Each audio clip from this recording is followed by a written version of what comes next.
Jaya Radha Madhava Kunja Bihari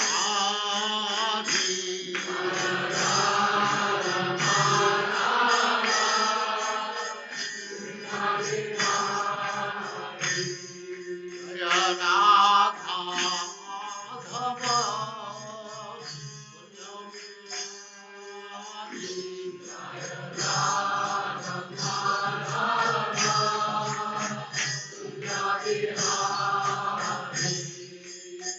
Gopi Jana Vallabha Girivaradhari Gopi Jana Vallabha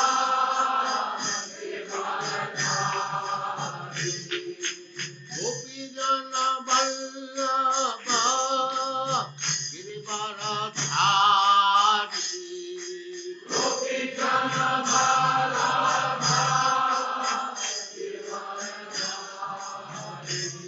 Jaya Radha Madhava Kunja Bihari Jaya Radha Madhava Kunja Bihari Jaya Radha Madhava Kunja Bihari Jaya Radha Madhava Kunja Bihari Gopi Jana Vallabha Girivaradhari Gopi Jana Vallabha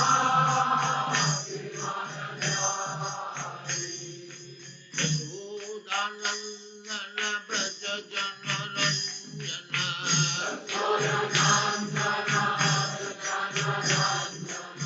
Yashodanandana Braja Jana Ranjana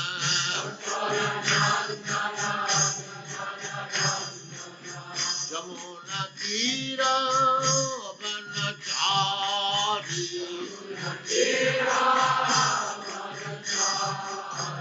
Jamuna Tira Vanachari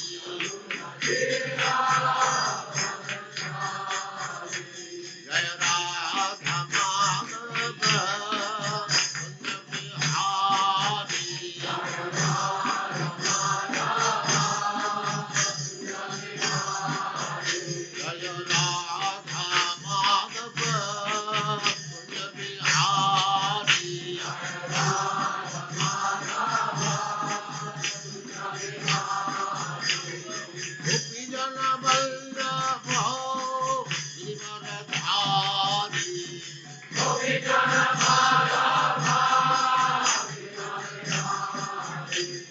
Gopi Jana Vallabha Girivaradhari Gopi Jana Vallabha Yashodanandana Braja Jana Ranjana Yashodanandana Braja Jana Ranjana Jamuna Tira Vanachari Jaya Radha Madhava Kunja Bihari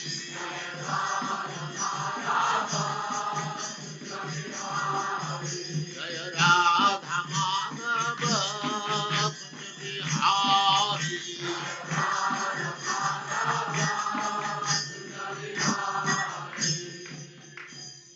Jaya Usmat Parang Saparivrajagacharya Hare Krishna, Hare Krishna, Krishna Krishna, Hare Hare, Hare Rama, Hare Rama, Rama Rama, Hare Hare.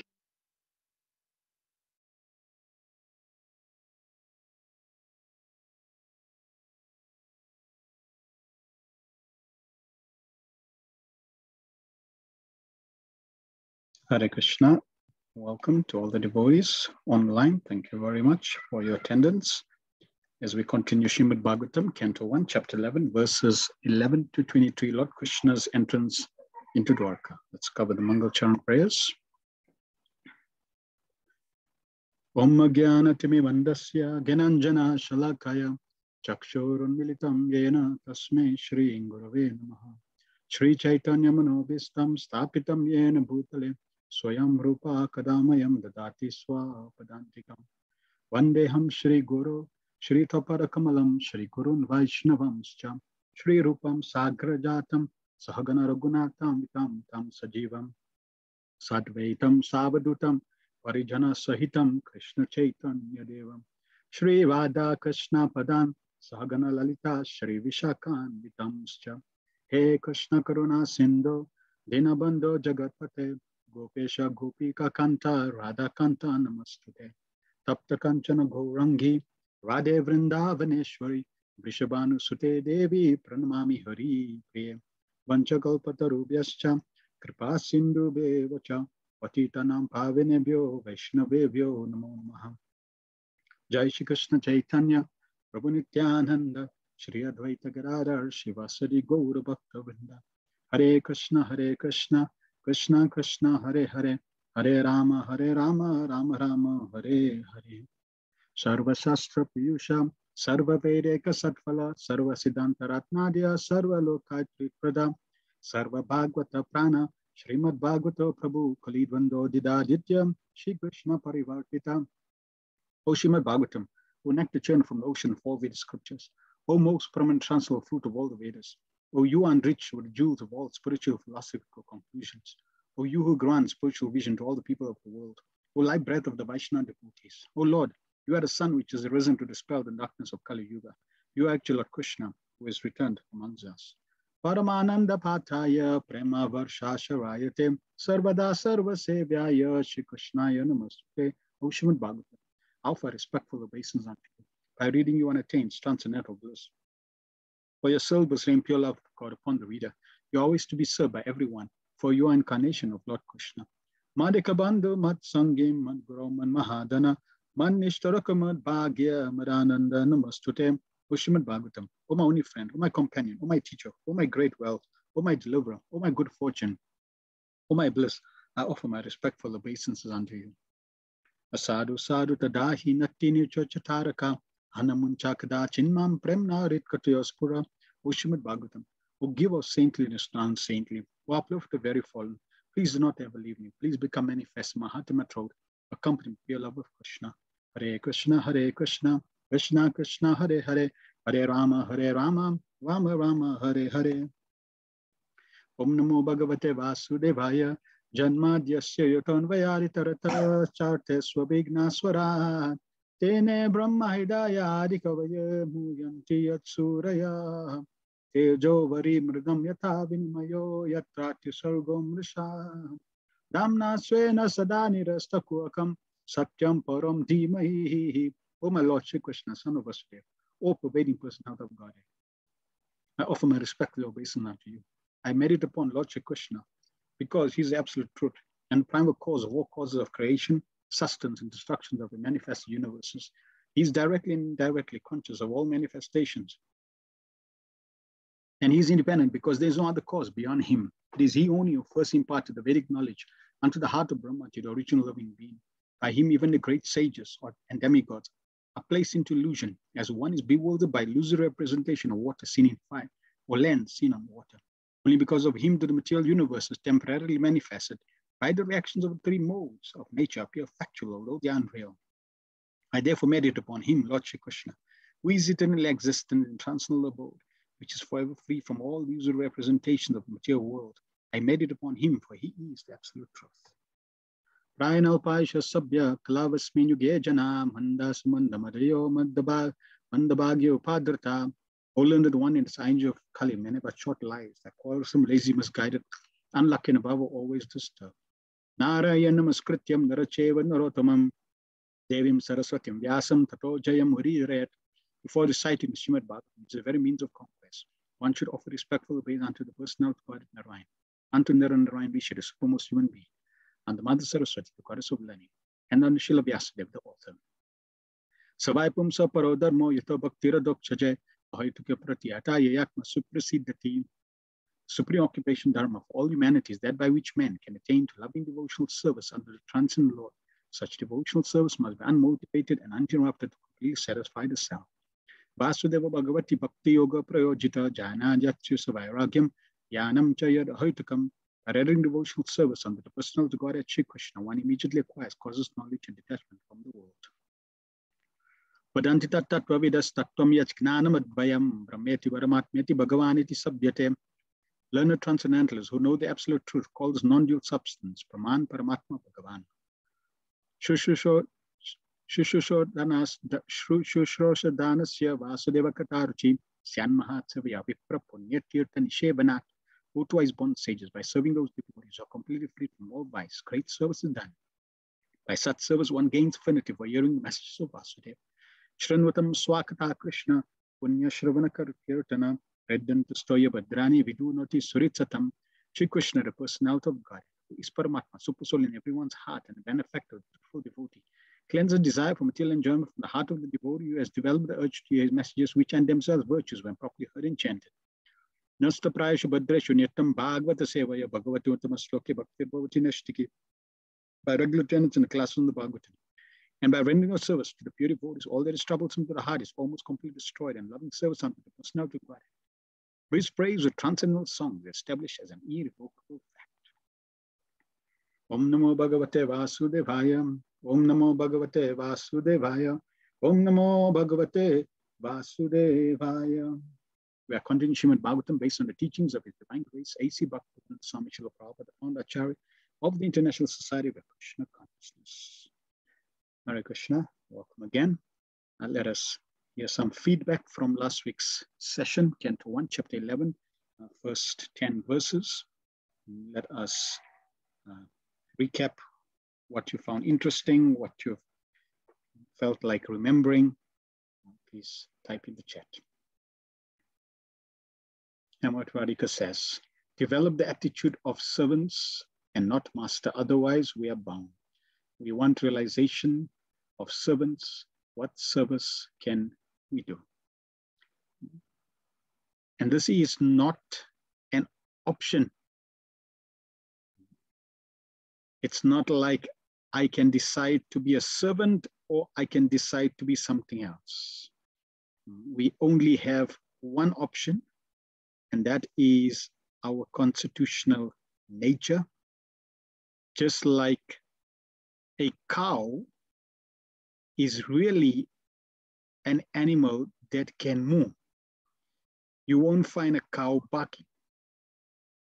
You won't find a dog mooing, because by nature, constitutionally, they are designed like that. Similarly, a living entity by nature is a servant and never ever the master.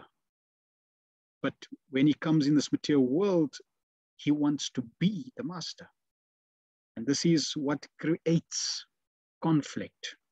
Everybody wants to be a master over everyone else.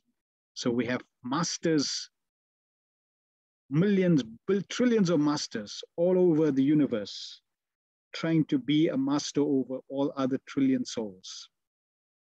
And therefore there is conflict. So when we understand there is only one master, Ishwara Parama Krishna, Krishna is the only master and everyone else is a servant. Just by cultivating that attitude, one becomes peaceful. What to talk about then? Developing one's Krishna consciousness.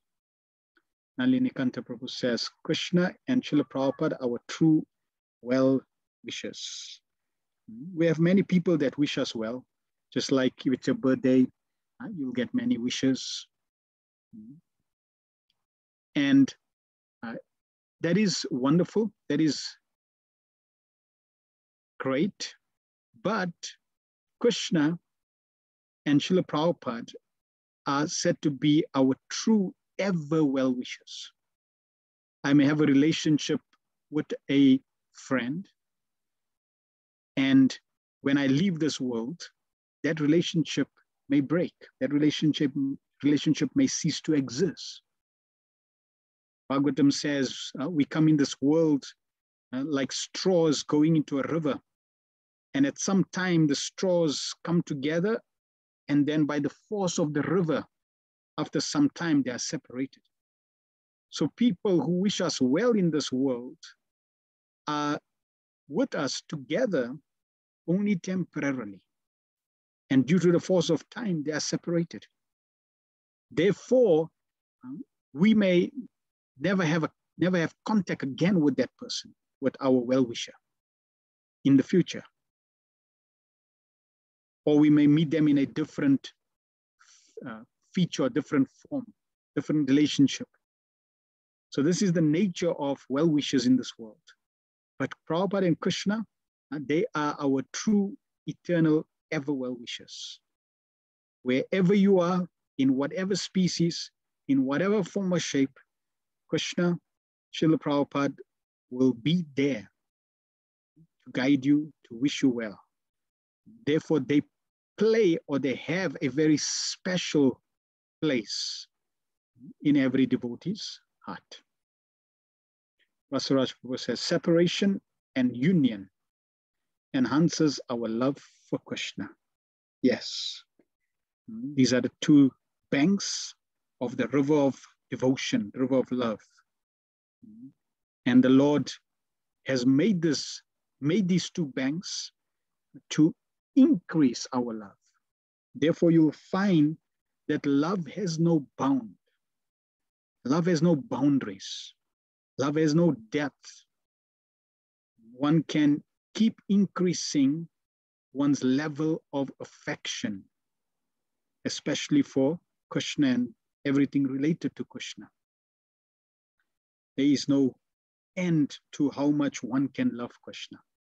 The residents of Vrindavan, they are the epitome, the climax, the example, the leaders of those who want to develop love for Krishna. Sri Chaitanya Mahaprabhu glorified the gopis as the best lovers of Krishna.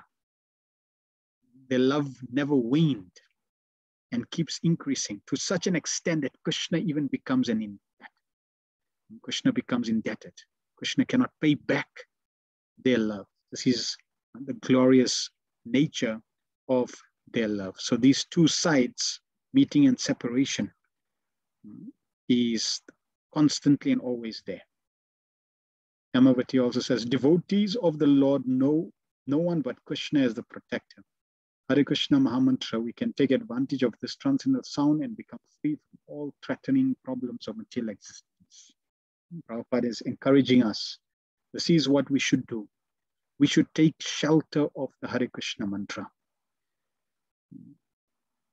And it's a simple statement to take shelter of the Hare Krishna mantra, but it's not easy to do. Prabhupada said the process is simple, but the application is difficult. And the application is difficult not because of the process being difficult, because the process is very easy and simple. It is because we have layers of complexity and difficulties and anarthas, obstacles that we need to overcome. And majority of those obstacles really originate in ourselves. We are the obstacles that stop ourselves from taking full advantage of Krishna in the form of the holy name as the ultimate protector. And therefore, Krishna consciousness is a cultivation. It is a process of regular endeavor, cultivation. Mother Lash says, when Krishna comes, what response do we have? If we drop what we are doing and run with love and desire, this is true. This is a true devotee. In the age of Kali, Krishna comes to us in the form of the holy name.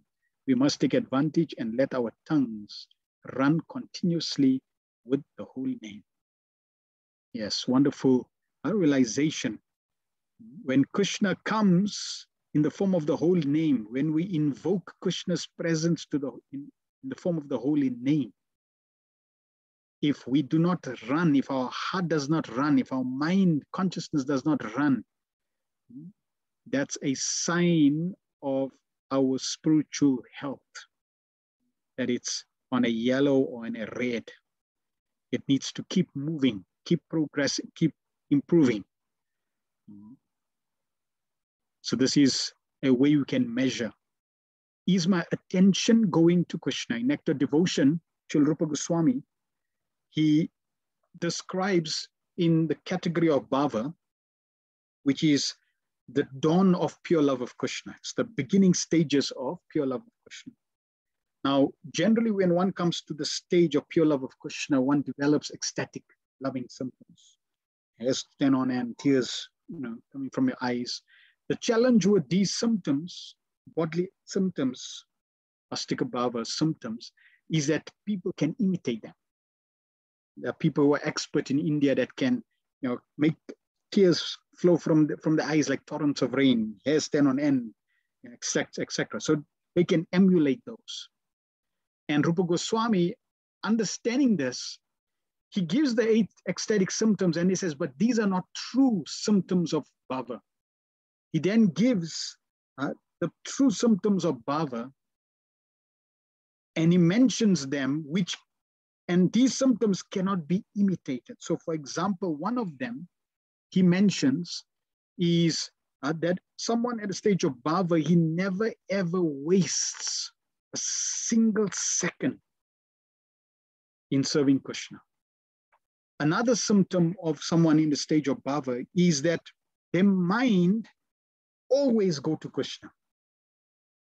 And even if there is some temporary, like for a few seconds, there's a distraction where the mind is pulled away from Krishna onto some object that's not related to Krishna, immediately it's pulled back to Krishna. This is somebody on the stage of bhava. In our case, or at least in my case, it's a converse. The mind is always attached to things which are not related to Krishna. And maybe in the morning, when we're chanting for a few seconds, it may go to Krishna and then bounce back.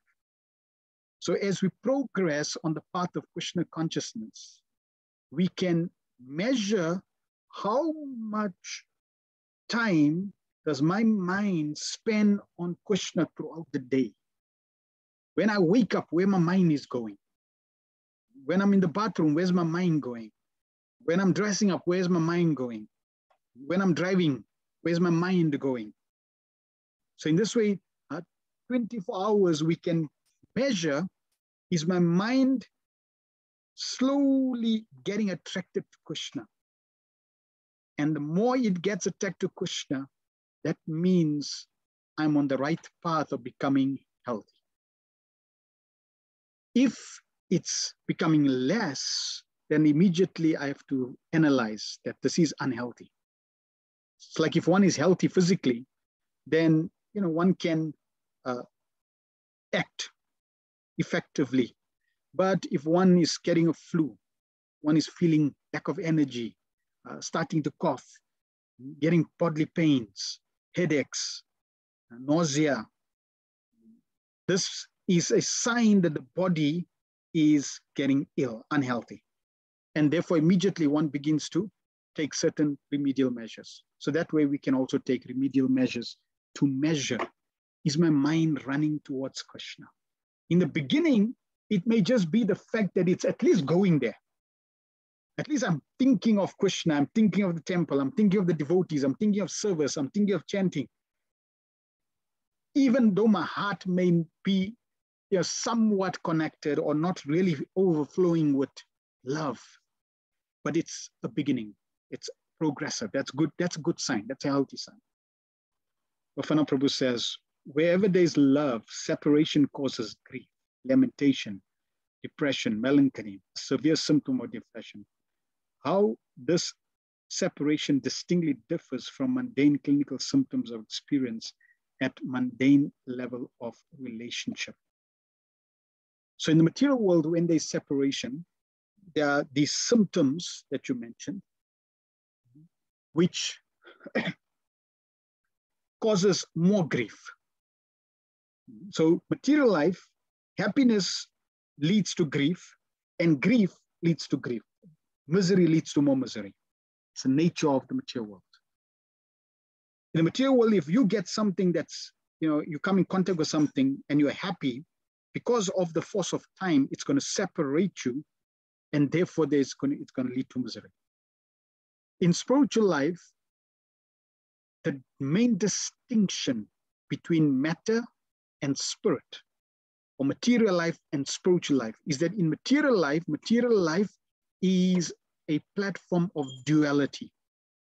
Spiritual life is a platform of absolute nature. There is no duality. Meaning, in material life, there's happiness and distress. There's winter and summer. It's hot and cold. But in spiritual life, they exist, but the experience is all absolute. Therefore, you do not feel the experience of distress. So when you see the gopis experiencing this distress, like you read the descriptions of the gopis feeling completely lifeless. When Lord Ramachandra left Ayodhya, residents of Ayodhya were lifeless. They were lamenting every single day. Dashrath practically left his life, left this world, just thinking about being separated from Lord Ram. So and externally it seems they're experiencing great pain. But that pain is in relation to Krishna. Externally, great pain of separation, but because they're thinking of Krishna, deep within their heart, there's great pleasure. Because wherever there is Krishna, there can be nothing but auspiciousness. So with the material consciousness, it's inconceivable. Therefore, Guru Sadhu Shastra is revealing what the devotees are experiencing when they experience separation. It's a perverted reflection. The material experience is a perverted reflection of the spiritual world. So there's separation in the spiritual world. Perverted reflection of that is that there's separation in the material world. Separation in the spiritual world increases our love, gives us great bliss, even though externally we apparently seem to be depressed. Perverted reflection of that in this material world is that the devotee or the materialists are feeling they're in separation, they're feeling separation, and they are depressed. So totally different experience. All right, thank you very much for everyone's feedback. So we are covering, last week we heard how Krishna is entering into Dwarka. And he is he blew his conch shell to herald his arrival. This type of experience when a lover, when a great personality arrives, there is great utsaha, enthusiasm, excitement. We find even when Srila Prabhupada would announce, or devotees would know that Srila Prabhupada is coming to the temple, that temple goes into a spiritual frenzy. Devotees are cleaning up, preparing, doing everything, they're excited. And when Prabhupada arrives, there are so many arrival addresses and pastimes devotees share, either at the airport or at the temple. So this meeting with Srila Prabhupada arriving at temples, when we hear, we can understand is no ordinary meeting. When Prabhupada leaves, the devotees feel that separation, no ordinary separation. So different devotees, you can hear in the memories and also go through Prabhupada's arrival addresses in the folio, in the archives. There's many arrival addresses. Prabhupada would give like a talk. They would receive Prabhupada, then he would give a small talk. And Prabhupada would reciprocate, just like Lord Krishna is arriving and then he's going to be reciprocating with the residents of Dwarka. Similarly, Prabhupada would also, there would be an exchange of reciprocation.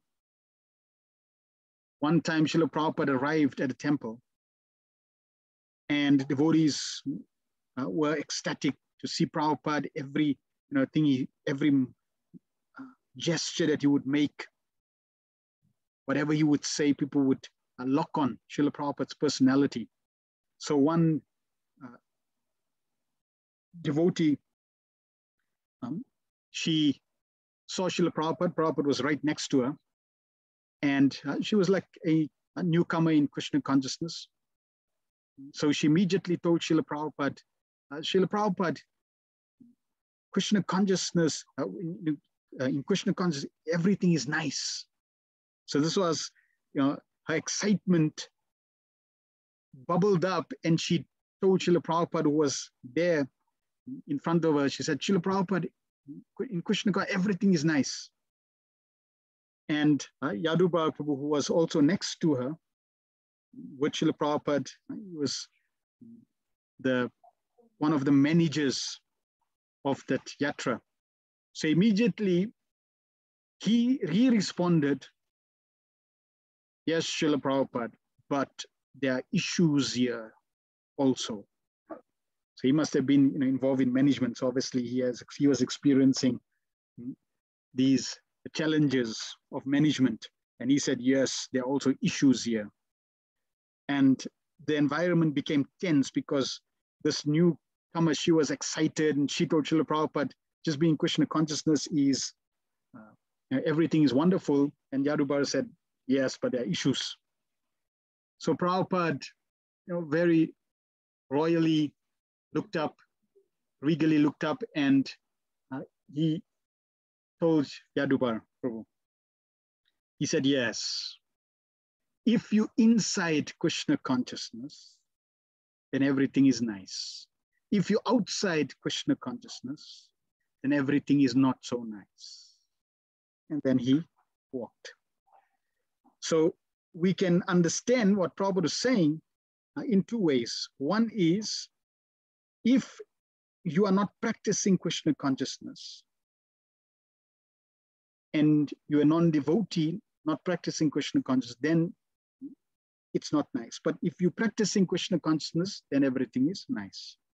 Another way we can understand is Prabhupada was saying that if your consciousness, if you're in Krishna consciousness, if your consciousness is Krishnatized, then everything is nice.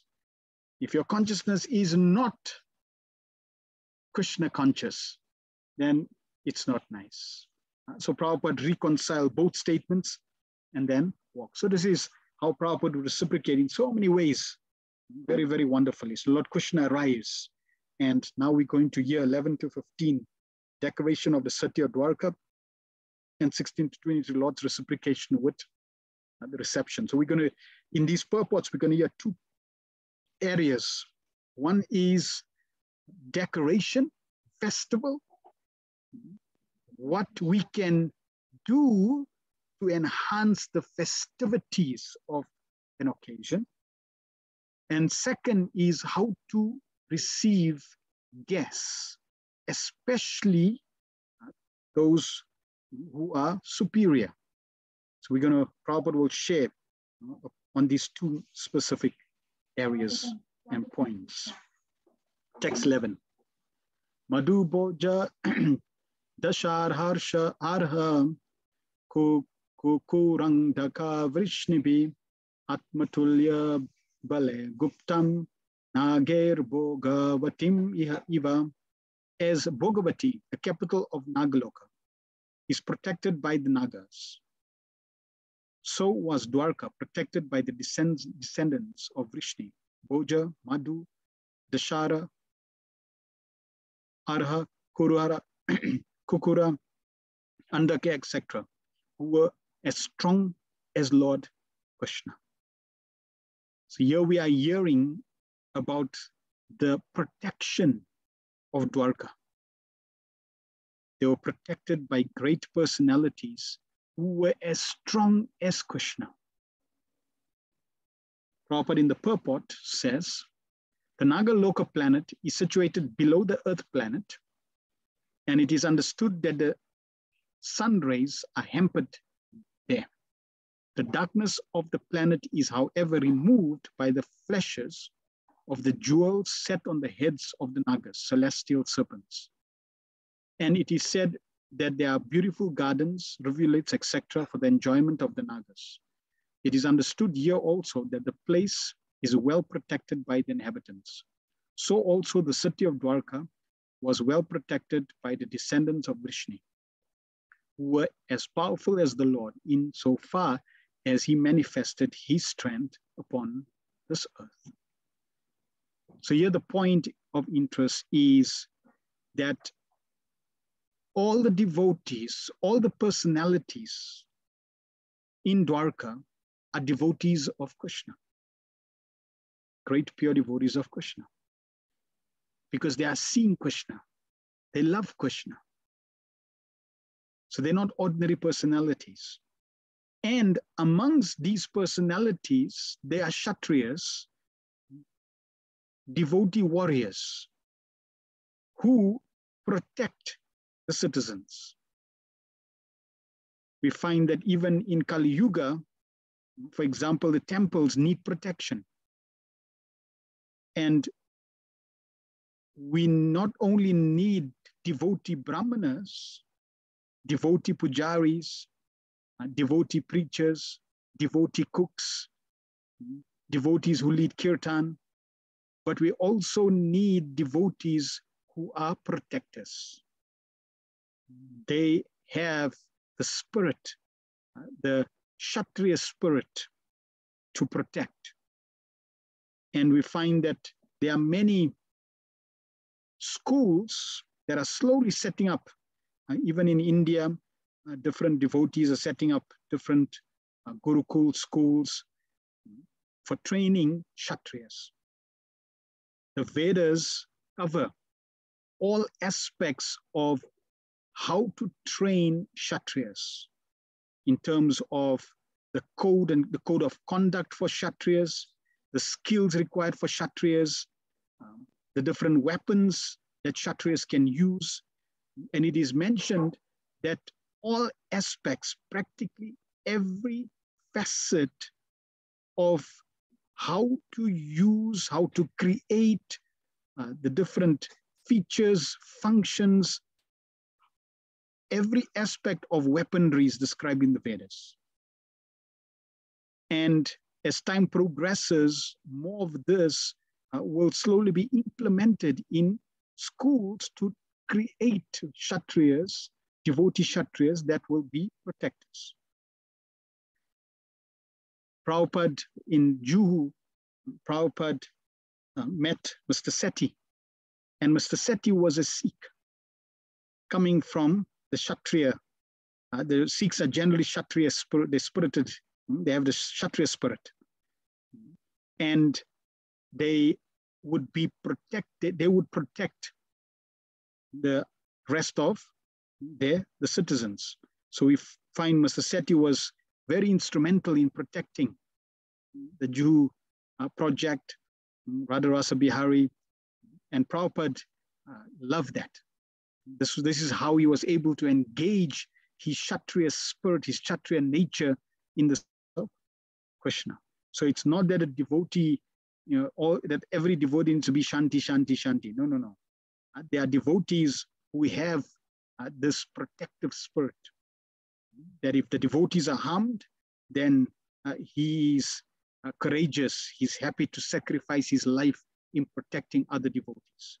So this is how Dwarka had these personalities. They were as powerful as Krishna, naturally according to a certain limitation or capacity, but no doubt they were powerful. And in this way, the citizens of Dwarka felt safe and protected. So this is a key element, because if there is no safety and protection, then there'll be anxiety. And if there's anxiety, then you can't practice Krishna consciousness nicely. So there has to be some level of security so that one can grow even in one's Krishna consciousness. Another point, it's not like we just depend on Krishna. If some harm comes, Prabhu just chant Hare Krishna. No, we should be practical. And therefore, we would do what's needed even in terms of protection. If we have to get devotees to have some guns, martial arts, learn certain, have certain skills, then this is there to protect the devotees. This is their service. Text 12. Sarvartu sarva vibhava punya vriksha lalachramay udyano pavanar ramer vritta padmakara shriyam. The city of Dwarkapuri was filled with the opulences of all seasons. There were hermitages, orchards, flower gardens, parks, and reservoirs of water, greening lotus flowers all over. So now we're getting a description of this beautiful city of Dwarkapuri. Very, very opulent and very, very beautiful, very auspicious. Prabhupada in the purport says, perfection of human civilization is made possible by utilizing the gifts of nature in their own way. So here Prabhupada is giving a standard of perfect human civilization. What does it mean to, or how do we measure the perfection of civilization, the advancement of civilization? And in different purports, Prabhupada would give different statements. So here Prabhupada is in terms of the verse that the perfection of human civilization made possible by utilizing the gifts of nature in their own way, not taking gifts that nature provides and manipulating them, destroying them, or creating, let's say, genetically modifying them, for example. Right? This is not advancement of civilization. This is demonic form of civilization. The perfection of human civilization means that we simply take the natural gifts of nature and use them as they are. Krishna's created them perfectly. So we don't need to tamper with them. Prabhupada also in the Vedic understanding, I always make the point, you can measure civilization, advancement of civilization by how far the lavatory is from the residence. So when the bathroom or the toilet lavatory is closer to the residence, like how we have en suites, that means not civilized. In real civilized culture, it was outside. So like that, you can measure different levels of civilization. So using nature's gifts. As we find here in the description of its opulence, Dwarka was surrounded by flower gardens and fruit orchards, along with reservoirs of water and growing lotuses. There is no mention of mills and factories supported by slaughterhouses, which are necessary paraphernalia for modern metropolis. The propensity to utilize nature's own gifts is still there, even in the heart of modern civilized men.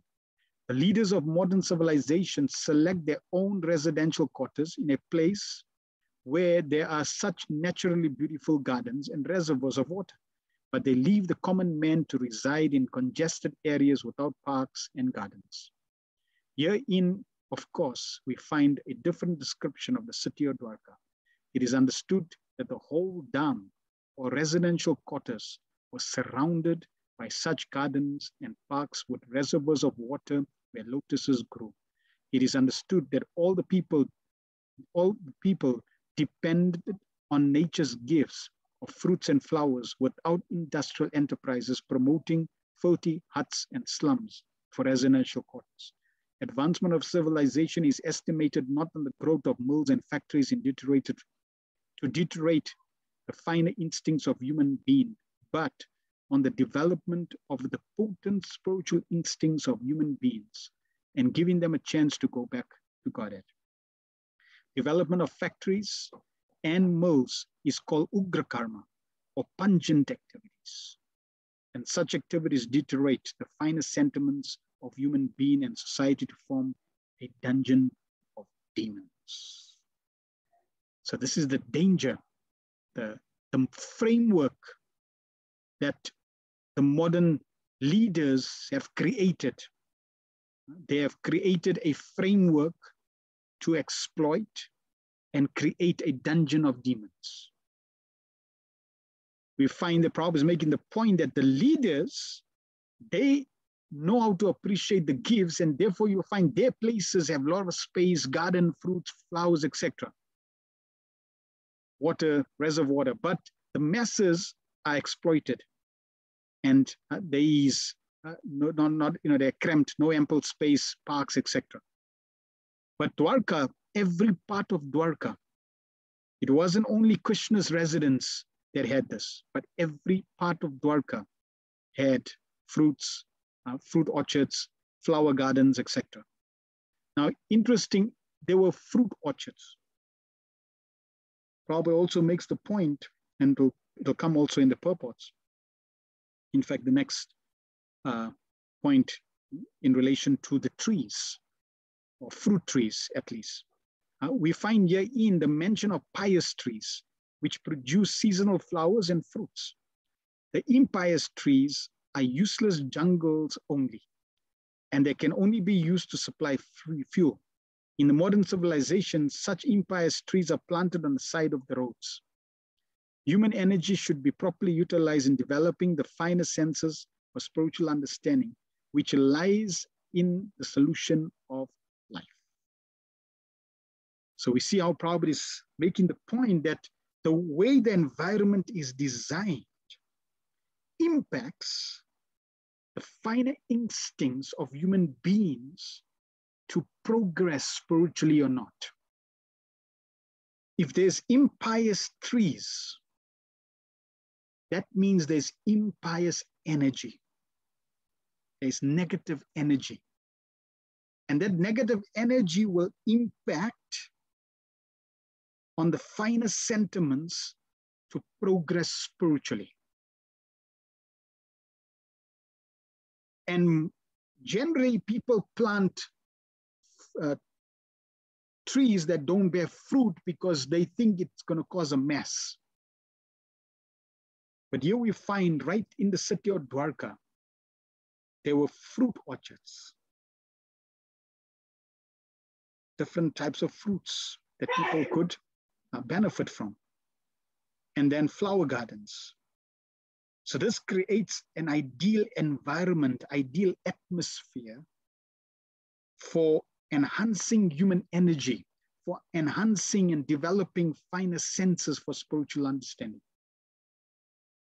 We all are practicing spiritual life. The practice of spiritual life is called sadhana. And senses are called sadhan. So sadhan, senses are required for sadhana to achieve perfection, sadhya.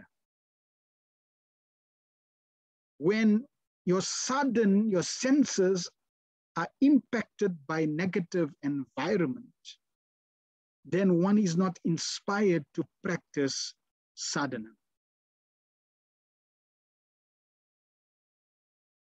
When I was setting up the Mudran project, this was one of the aspects that we wanted to put in place to make sure that the environment is in a mode of goodness. The environment itself becomes an impetus for spiritual progress. And the property that we found was so ideal because it was in the middle of the city, surrounded by other properties, and you had to go into a panhandle to go into the temple environment. And above our property was a landowner, very wealthy landowner, who had 6 properties, the size of the Midrand property, that he owned that was practically only forest-like, with 2 dams, which he wanted to set up and call the lungs of Midrand. And the environment, you're coming from the bustle, the buzzing city, the fumes, the rat race of city life, and now you're coming into an environment that is very peaceful, very beautiful, with a dam, with the cows, just that, and just the atmosphere created a feeling of peace. And then what to talk about taking the step forward in terms of receiving those people that would come in a way to connect them to Krishna. So that was the whole idea. Why? Because it impacts the senses. The materialists are attracted and repulsed by externals. So that first experience, that first contact with a beautiful environment was our first step to helping souls connect to Krishna. It's in a mode of goodness. Now here, Prabhupada says that human energy should be properly utilized in developing the finer senses for spiritual understanding, in which lies the solution of life, which means that all our problems, every single problem that is experienced, the solution is there in spiritual understanding. And that spiritual understanding, we are being exposed to through the purports and the verses of Srimad Bhagavatam. One time, Srila Prabhupada, when the sannyasis, the 2 sannyasis that Srila Bhaktisiddhanta Saraswati Maharaj had sent abroad to London to preach, when they were returning back, Srila Prabhupada and some God brothers went to receive them. And they went to the Calcutta harbor to receive the 2 sannyasis. So when they arrived, Srila Prabhupada noticed that these 2 sannyasis, when they arrived and when they were receiving them, they were dressed in Western attire. So Srila Prabhupada leaned towards his God brother and said, it seems that they went to convert them, but in turn they got converted. Then they received them and they were now driving in the car to Bagh Bazaar to see Srila Bhaktisiddhanta Maharaj. So while driving, the devotees were excited and they asked these 2 sannyasis, what was the experience like? Because this was a very important mission for Srila Bhaktisiddhanta Saraswati Maharaj. And they asked, what was the mission? What was it like? What happened? So the 2 sannyasis began to explain. They said, well, they asked a lot of questions that we could not answer. And Srila Prabhupada was surprised. He leaned again to his God brother and said, are there any questions in this world that Srimad Bhagavatam cannot answer? So this was Srila Prabhupada's conviction. And we see with this conviction that Srila Prabhupada had, he went to the West not to be converted, not to take on their culture, but to give them, not to take on their civilization, but to give them the culture of Krishna consciousness, the culture of Srimad Bhagavatam, the culture of, or the civilization of Dwarka, the civilization of the Bhagavatam. And he had firm faith that every question is answered in the Srimad Bhagavatam. No matter what question someone has, in whatever field, we find that topic is discussed in Srimad Bhagavatam. It's the spiritual encyclopedia. It may not be in minute detail, but there is information that covers that question in Srimad Bhagavatam. Just like in Bhagavad Gita, it's a synopsis. And the verses of Bhagavad Gita expanded in Srimad Bhagavatam. 700 verses expanded to 18,000. And Srimad Bhagavatam delves into so many important topics, practically every topic that we need to know about. And then further expansion can be found in other scripture, but it answers every single question of life. The solution to life is in Bhagavatam. Fruits, flowers, beautiful gardens, parks, and reservoirs of water with ducks and swans, playing in the midst of lotus flowers, and cows giving sufficient milk and butter essential for developing the finer tissues of the human body. Just consider this, try to picture ample fruits, different varieties of fruits, different varieties of flowers, beautiful gardens everywhere, parks, reservoir of water, clean, crystal, pristine water with ducks, swans, white, beautiful swans playing amidst lotus flowers, very auspicious, beautiful, cows, right in the city with sufficient milk that gives so much milk that they take the milk and make into butter. All this is a perfect environment and essential for developing finer tissues of the human body.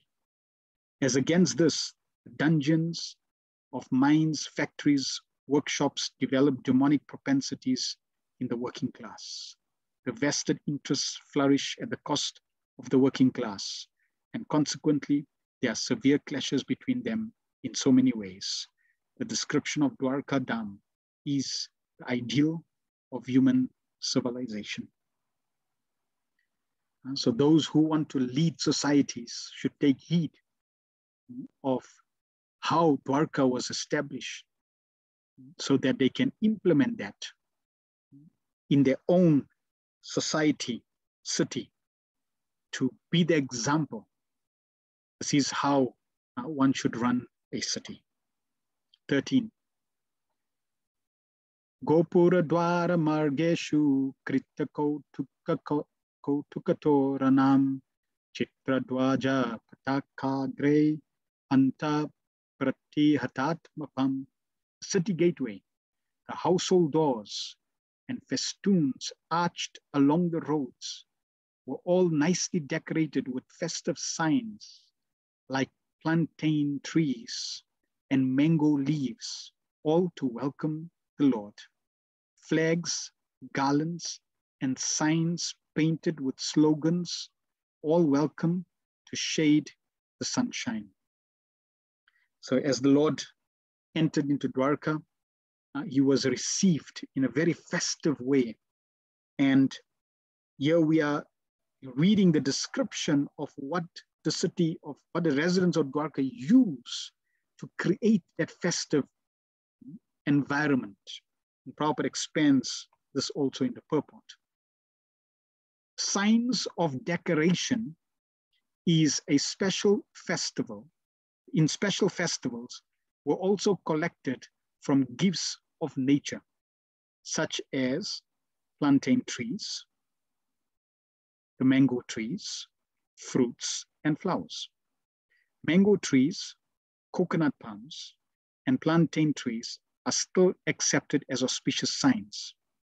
The flags mentioned above were all painted with the pictures of either Garuda or Hanuman, two great servitors of the Lord. For devotees, such paintings and decorations are still adored, and the servitor of the master is paid more respect for the satisfaction of the Lord. So this is the elements that we should use for decoration. We find as Kali Yuga progresses everything moves away from natural to unnatural, from real to imitation. So instead of using real flowers, we use imitation flowers.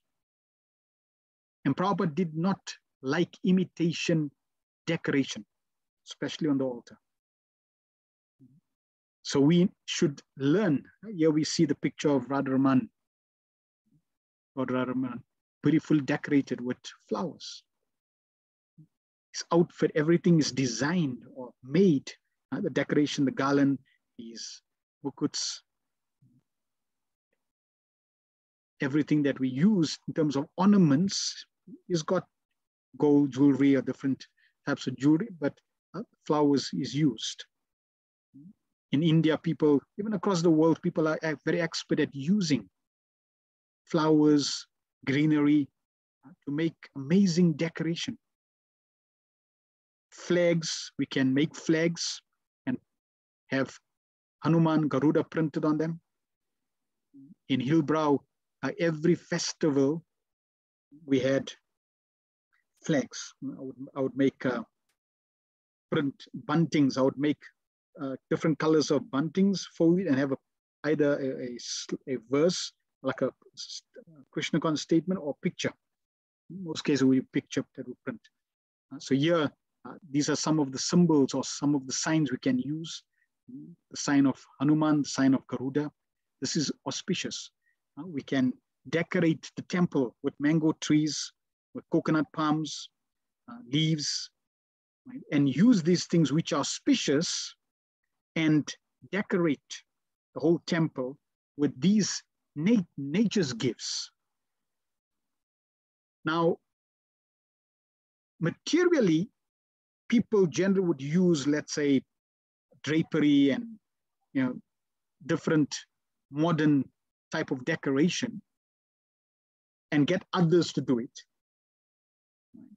But as devotees, we can take the opportunity to use nature's gifts, decorate the temple with nature's gifts, and this becomes more pleasing to Krishna. When we please Krishna more than those who come into that environment, even though apparently it seems not something that they would relate to because they're used to modern type of decoration, but they would appreciate, firstly, it's natural, but more so they would feel Krishna's pleasure. It is described that the Lord appreciates far more than anything, especially on the altar when one uses flowers, leaves as decoration instead of plastic, paper, or anything else. So these are signs of decoration in special festivals. We also collect from the gifts of nature. So as Prabhupada is saying, use gifts of nature as they are given. They're given by Krishna to be offered to Krishna. So we should try to inculcate this type of natural decoration. And the beauty of the internet is you can search. Like if you see this picture on the bottom left, my bottom left, you'll see this is a mango leaf. So they use a mango leaf and they create such beautiful decorations. And people are so skilled at decorating. In India, they practically do a whole pandal with beautiful flowers. So in this way, as far as possible, as far as practically as possible, we should try to, first choice would be nature's gifts, made by devotees, offered by devotees. This is first prize. And then if we don't, we can do whatever is practical. But by doing this, it says for the devotees, such paintings and decoration are still adored, and the servitor of the master is paid more respect for the satisfaction of the Lord. The key is I'm decorating the environment for who? For the pleasure of the Lord. And therefore, when I take the endeavor to use Krishna's natural gifts and offer it in this way to him, it's very, very pleasing to him, and it also is it's a sign of greater respect and honor. 14. Samarjita Mahamarga Ratyapan Panaka Chatvaram Chiktam Ganda Jaler Uttam Pala Pushpa Chatan Kurai. The highways, subways, lanes, markets, and public meeting places were all thoroughly cleansed, then moistened with scented water. And to welcome the Lord, fruits, flowers, and unbroken seeds were strewn everywhere. Prabhupada in the purport says, scented waters prepared by distilling flowers like rose and cura were requisitioned to the wet roads, streets, and lanes of Dwarka Dham. Such places, along with the marketplace and the public meeting place, were thoroughly cleansed. From the above description, it appears that the city of Dwarka was considerably big, containing many highways, streets, and public meeting places with parks and gardens and reservoir water, all very nicely decorated with flowers and fruits. And to welcome the Lord, such flowers and fruits with unbroken seeds of grains were also strewn over the public places. Unbroken seeds of grains or fruits in the seedling stage were considered auspicious, and they are still so used by the Hindus in general on festival days. So here we find some pictures of using nature's gifts, fruits, flowers. Here we see an outfit made of nuts offered to the Lord by the devotees. So we can offer, Krishna says, Patram Pushpam Phalam Toyam Yome Bhaktya Prachati. We can offer, this is love and devotion, using these natural gifts. Now, someone may say, well, it's expensive. It's cheaper to get plastic. So when we endeavor to please the Lord, little by little using nature's gifts, then the Lord provides more and more. When we start to compromise and make excuse, then more and more we are deprived of the resources of the Lord. We can take inspiration. Srila Prabhupada went to Mayapur, and there was practically paddy fields everywhere. And they had to buy, when they had to worship Radha Madhava, they didn't have no money. They had to go buy, they had no ingredients to offer anything.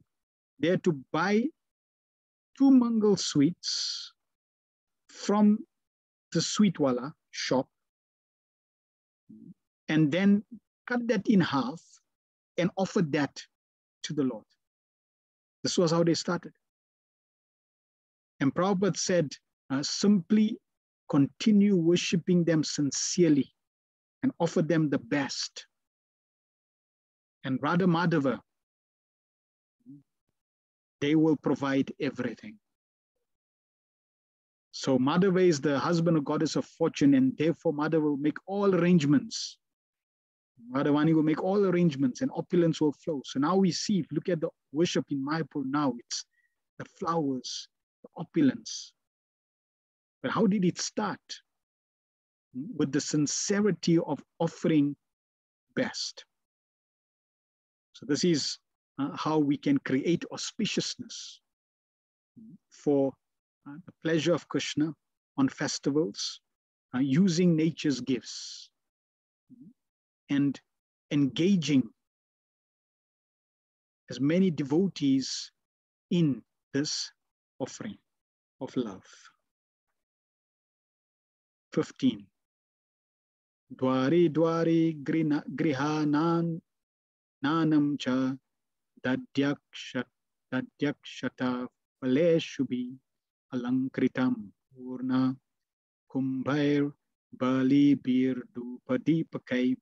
In each and every home, in each and every door of the residential houses, auspicious things like yogurt, unbroken fruits, sugarcane, and full water pots with articles for worship, incense, and candles were all displayed.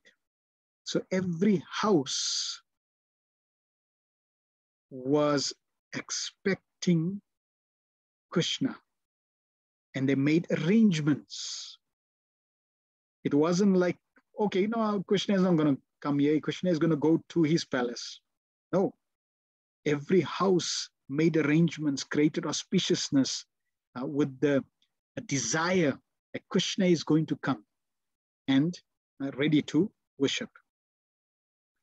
So Prabhupada explains the process of reception according to Vedic rites is not at all dry. The reception was made not simply by decorating the roads and streets as above mentioned, but by worshipping the Lord with requisite ingredients like incense, lamps, flowers, sweets, fruits, and other palatable eatables according to one's capacity. Those, when the Lord was coming into Dwarka and going through the city of Dwarka, those whose homes were next to the pathway where the Lord was walking, then they all came out to offer or respect the Lord, worship the Lord with suitable paraphernalia, ingredients according to their capacity.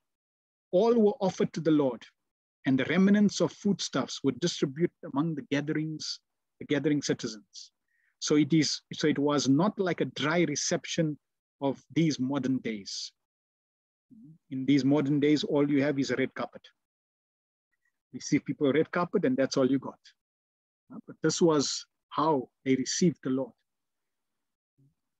Each and every house was ready to receive the Lord in a similar way, and thus each and every house on the roads and streets distributed such remnants of food to citizens.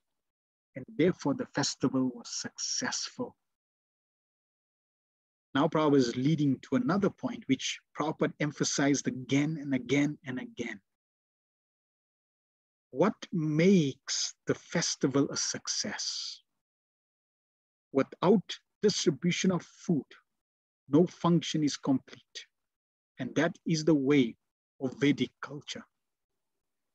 And we see how Srila Prabhupada introduced this Vedic culture in the West.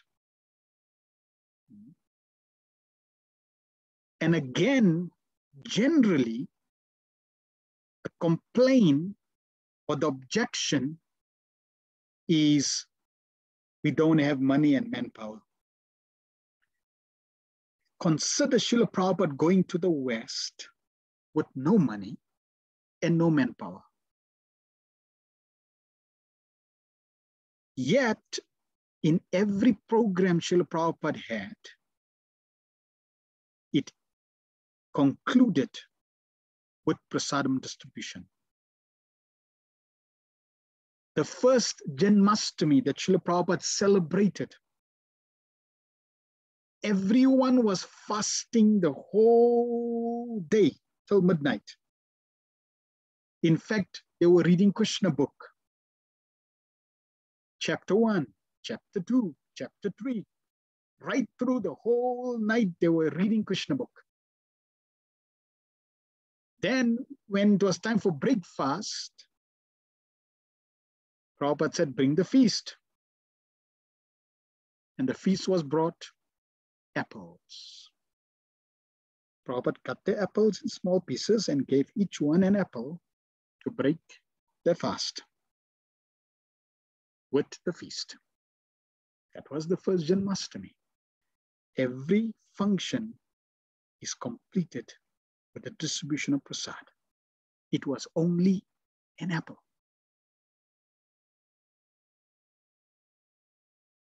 And because Prabhupada had firm faith in the process, in Krishna, things began to expand.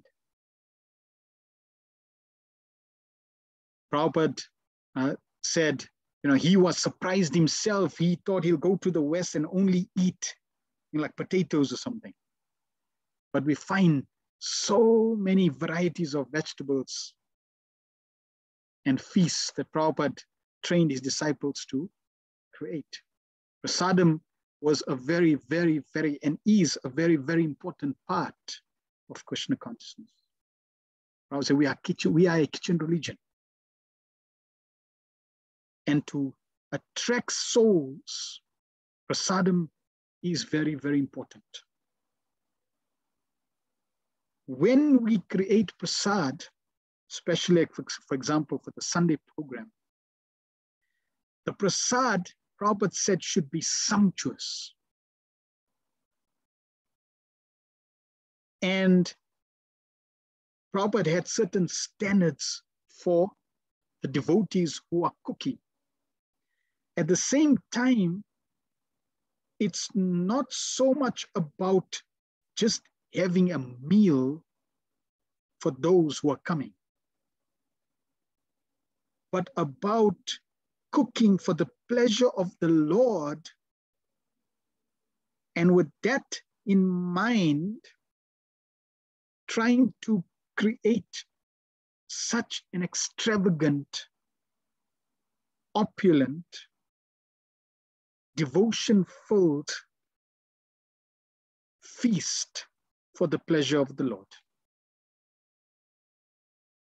His Grace Rasaraj Prabhu, who's a scientist, he describes how he joined Krishna consciousness in Detroit. And when he went to Detroit, he actually moved to Detroit, and he was vegetarian. And he wanted a place to eat. So he phoned his friend and asked his friend, is there a place I can go have a vegetarian meal? And his friend said, yes, just down the road, the Hare Krishnas, they serve feast, vegetarian meal. So he was excited. So he went down, it was a Sunday, and the Sunday feast just finished. So he came and he saw all these empty containers. And the devotee there was some grains of rice left. So he gave him the grains of rice. That was the only thing that he could give him. And he ate the grains of rice and he said, wow, this is far out. Why? Because it is offered to Krishna. It's a long story, but eventually the next time when he visited with his friend, he explained they had over 50 preparations for the Sunday feast. Different types of rices, different types of sabjis, different types of sweet preparations, different types of kachori preparations, cheesecakes, sweet rice, kachoris, pakoras, you name it, they had it. Now, just consider if you're coming to a festival where you're getting something that you cook even at home, that is totally different when you're coming to a festival, when you have a feast that's out of the world, so to speak, especially for newcomers. The festival is there to create an environment to attract new people. Srila Prabhupada said we should even have a festival in a year where there is no festival celebration. That means it's not like today is a festival day. No, we just have a festival. Krishna consciousness is very, very festive. So prasadam was a very powerful way to touch people's hearts. And we know so many devotees, their hearts were transformed through prasadam. Another aspect of prasadam, the culture. This is the culture of receiving guests. Prabhupada said every guest must leave with prasad. We're going to read another excerpt also, Srila Prabhupada, is how to serve. So when we serve with a loving heart, that also enhances the environment, spiritual environment, because people are not used to being served.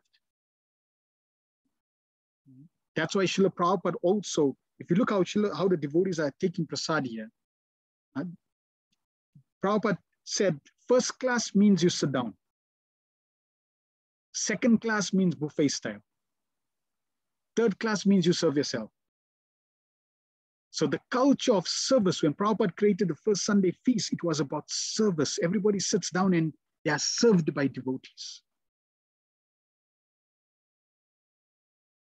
Slowly the culture changes over time. And we have to be very careful that we don't adopt a Western culture or civilization into a spiritual culture that Srila Prabhupada came to give.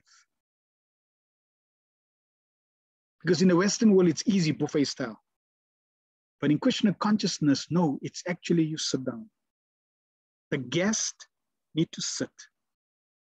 And the culture is to serve. And that aspect of serving is very powerful. It touches the heart. It goes deep. And we need to make appropriate arrangements for such a culture. Whatever is required, we should make.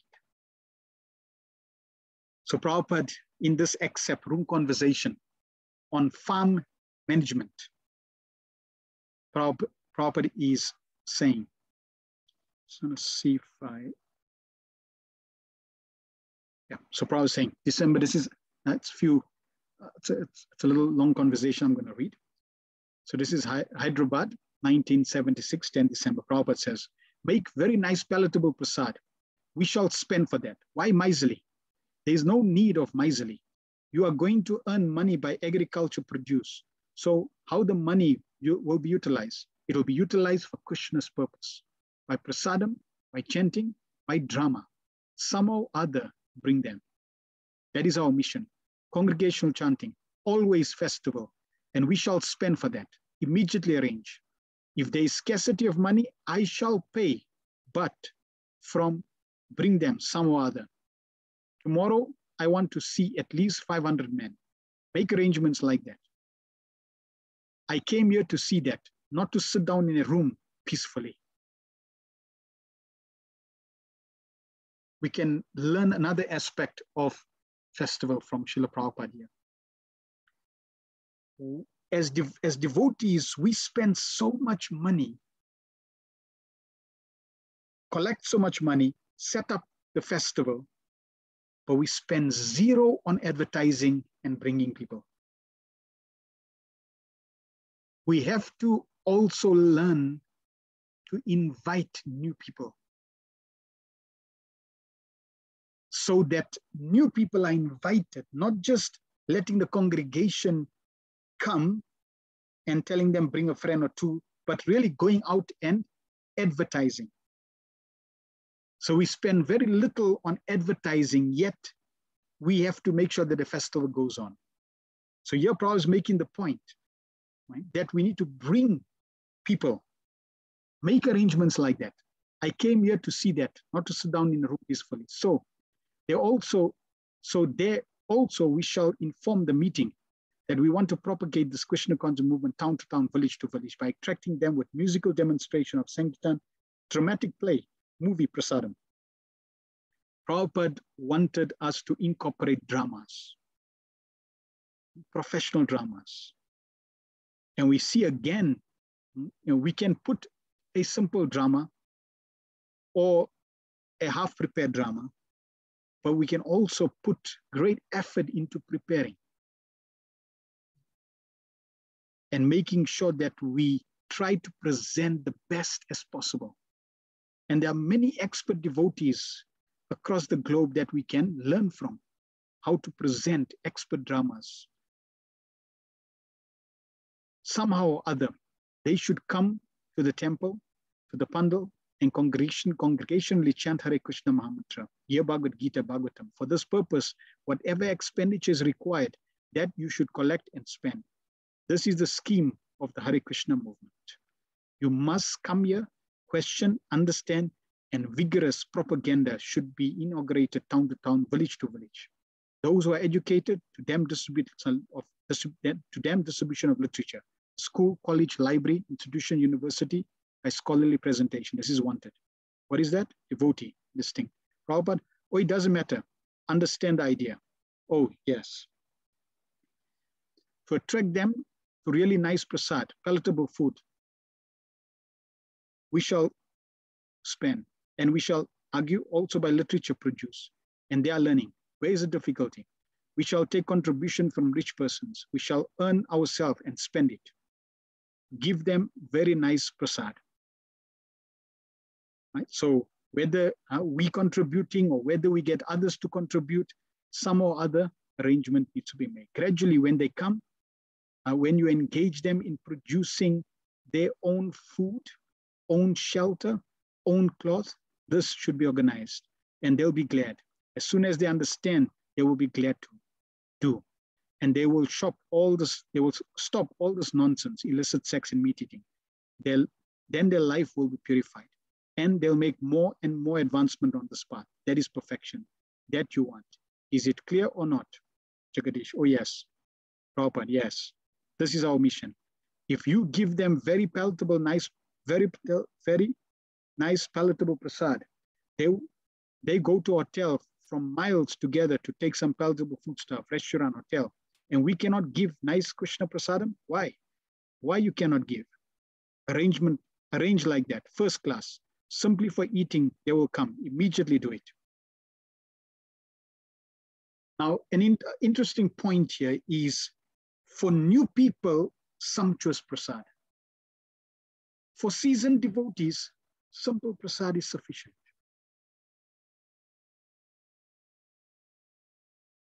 We're not creating a feast for those who are already seasoned. We are creating a feast, a festival environment for the pleasure of the Lord, but to attract newcomers. So for seasoned devotees, they're interested in hearing about Krishna. You give them some fruit, they're happy. But for newcomers, it is important to attract them through prasadam. Jagadish, I have a question. Whether we should always give them kichori or whether we should, Prabhupada, give them nice prasad by which they are attracted. It doesn't matter, kichori, puri, kachori, laddu. Whatever they are attracted, we must give. Whatever that will attract them. That I want, Krishna prasad. Don't waste. Give them nice palatable foodstuffs. Give them one finest kachori, one nice samosa, 2 puris. They will be very glad. Make very, very nice prasad. What is this rubbish? The dog cannot eat even. They have done a great mistake, all rascals. I'm very angry. I say that if you have got no money, I'll spend. I'll give you money. Why should you make such 10 class and no food at all? It is to be thrown away. Simply waste of grain and energy. Engage nice professional cook. Prepare nice food stuff. I shall spend for that if you have no money. Gentlemen who are coming immediately should be offered some prasad. Please come here. Take puri, kachori, samosa. Arrangement should be like that. The doctors came. He comes out of love. But there is no prasad. What is this? The doctors come, but we couldn't supply him prasad at 12 o'clock. So very, very important culture. This is the Krishna conscious culture. Anyone that comes to our centers should be received with this type of culture of prasadam. 16 and 17. Nisamya preshtam Ayantam Vasudevo Mahamana Akruras Kograsenascha Ramaschad Bhuta Vikrama Pradyumnascha Rudeshnascha Sambho Jambavati Sutam Prahasha Vego Chasita San Sayanasa Bojana. On hearing that the most dear Krishna was approaching Dwarka Dham, magnanimous Vasudev, Akrura, Ugrasen, Balaram, the supremely human, the superhumanly powerful, Pradyumna, Charudeshna, and Samba, the son of Jambavati, all extremely happy, abandoned, resting, sitting, and dining. So as soon as these devotees heard Krishna is coming, they left everything they were doing and ran towards Krishna. Prabhupada in the purport discusses each of these personalities. I'll quickly read through them, but there's one aspect that I'd like to touch on. Vasudev, the son of King Surasen, husband of Devaki, the son of Lord Shri Krishna. He is the brother of Kunti, the father of Subhadra. Subhadra was married with her cousin Arjuna. This system is still prevalent in some parts of India. Vasudev was appointed minister of Ugrasen, and later on he married 8 daughters of Ugrasen's brother Devaka. Devaki is only one of them. Kamsa was his brother-in-law, and Vasudev accepted voluntary imprisonment by Kamsa on mutual agreement to deliver the 8 sons of Devaki. This was foiled by the will of Krishna. As maternal uncle of the Pandavas, he took active parts in the purificatory process of the Pandavas. He sent for the priest of Kasyapa at the Satar Shringa Parvata, and he executed the functions. When Krishna appeared within the bars of Kamsa's prison house, he was transferred by Vasudev to the house of Nandamaj, the foster father of Krishna at Gokul. Krishna disappeared along with Baladev prior to the appearance of Vasudev, and Arjuna, Vasudev's nephew, undertook the charge of the funeral ceremony after Vasudev's disappearance. Akrura, the commander-in-chief of the Vrishni dynasty and a great devotee of Lord Krishna. Akrura attained success in devotional service to the Lord by one single process of offering prayers. He was the husband of Sutani, daughter of Ahuka. He supported Arjuna when Arjuna took Subhadra forcefully away by the will of Krishna. Both Krishna and Akrura went to see Arjuna after his successful kidnapping of Subhadra. Both of them presented dowries to Arjuna after this incident.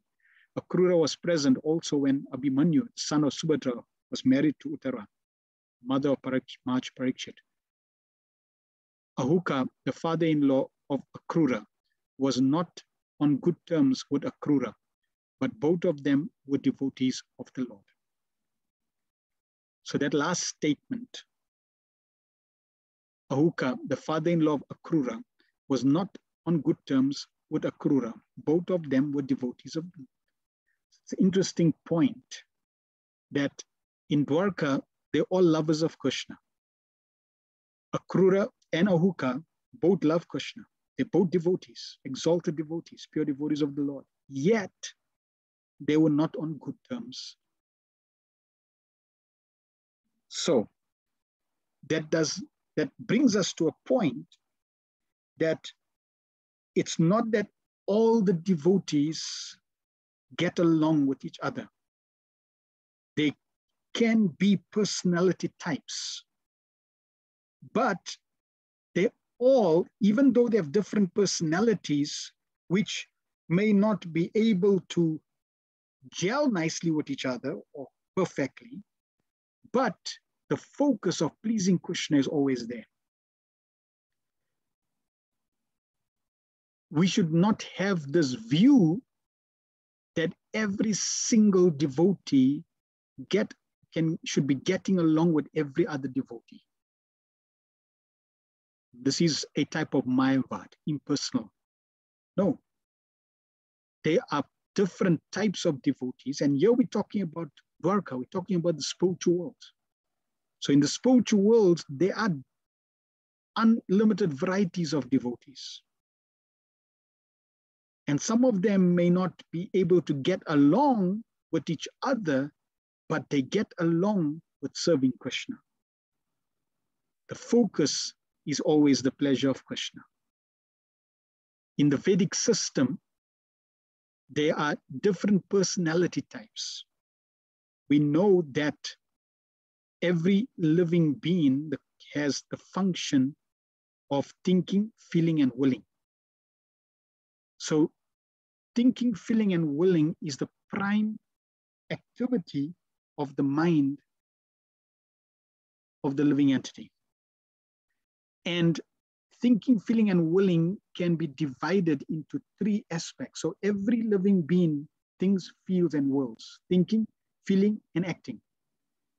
Right? So one is using one's intellectual ability, thinking. One is using one's heart, emotion, feeling, and the other is willing, acting. These are three functions of the mind. And these three functions can also be broken down and used in three specific focus areas. So you can use thinking, feeling, and willing in three specific areas, predominantly self-centered, people-centered, and matter-centered. So you can use thinking, and that could be your predominant focal point. Some devotees are predominantly thinkers. They use their thinking more than feeling and willing. Everyone thinks, feels, and wills, but different gradations.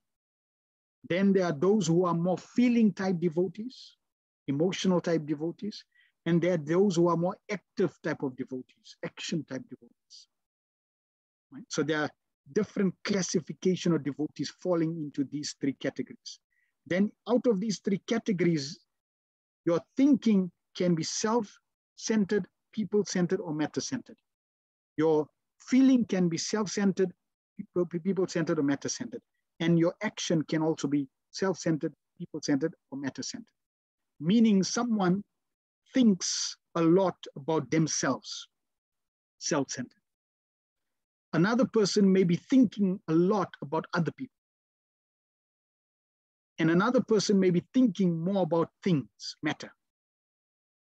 And this applies to all different aspects of thinking, feeling, and willing. So from a Vedic perspective, this is like your personality types diagram. People have different ways to measure personality types. So the Vedic system has this, which means that different people in different character, or they have different characteristics. And if you are a thinking person predominant, with meeting someone who is, let's say, more feeling person who's predominant, you may not be able to resonate equally. And therefore, instead of conflicting, we appreciate. Prabhupada gave the example of a vase with different flowers. Instead of complaining about the different flowers in the vase, we appreciate the different flowers in the vase, and it enhances the beauty of the vase. Similarly, we appreciate differences of people,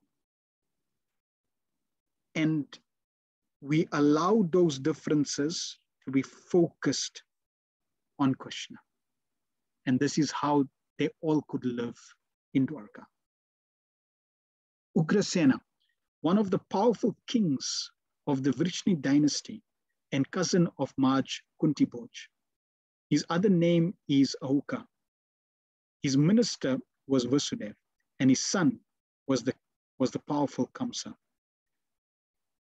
This Kamsa imprisoned his father and became the king of Mathura. By the grace of Lord Krishna and his brother, Lord Baladev, Kamsa was killed, and Ugrasena was reinstated on the throne. When Salvya attacked the city of Dwarka, Ugrasena fought very valiantly and repulsed the enemy. Ugrasen inquired from Naraji about the divinity of Lord Krishna. When the Yadu dynasty was to be vanquished, Ugrasen was entrusted with the iron lump produced from the womb of Samba.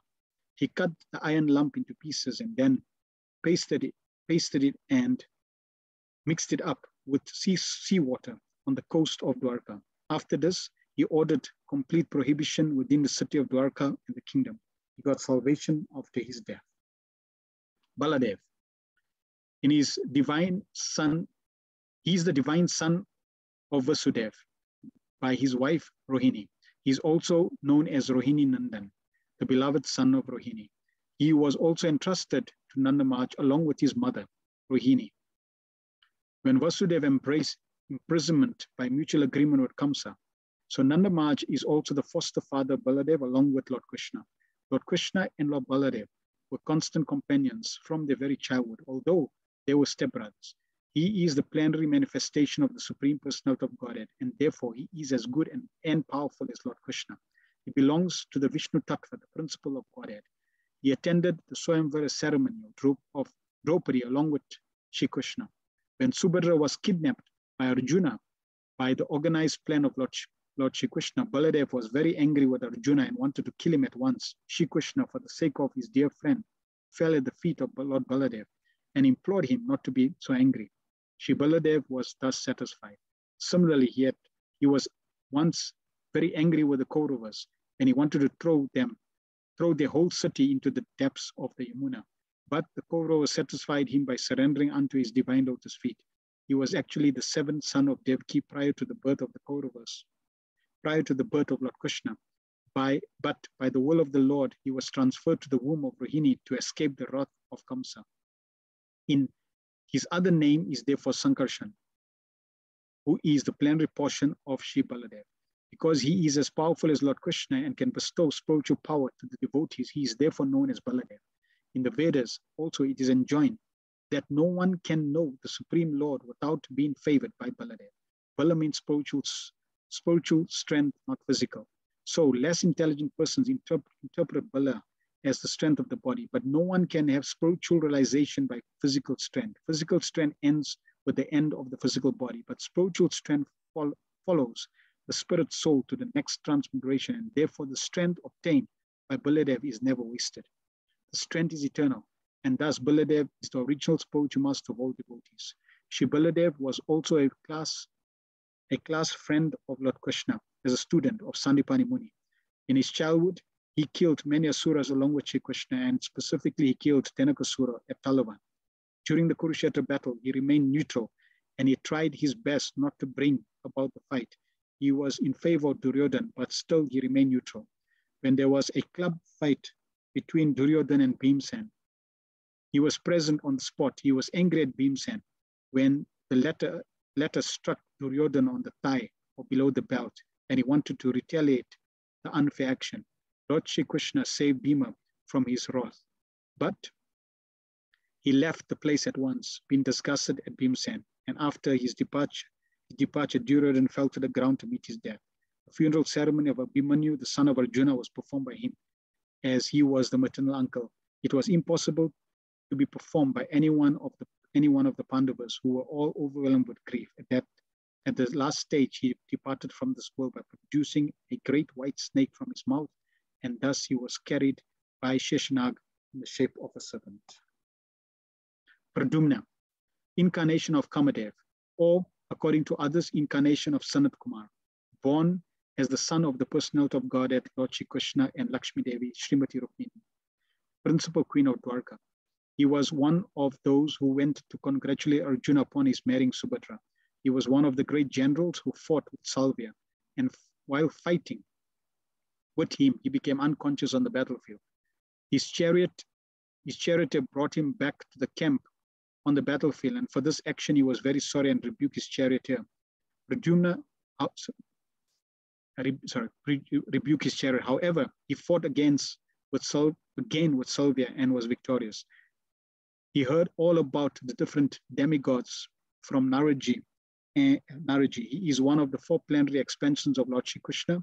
He is the 3rd one. He inquired from his father Shri Krishna about the glories of the Brahmanas. During the fratricidal war, amongst the descendants of Yadu. He died at the hand of Bhoja, another king of the Vrishni.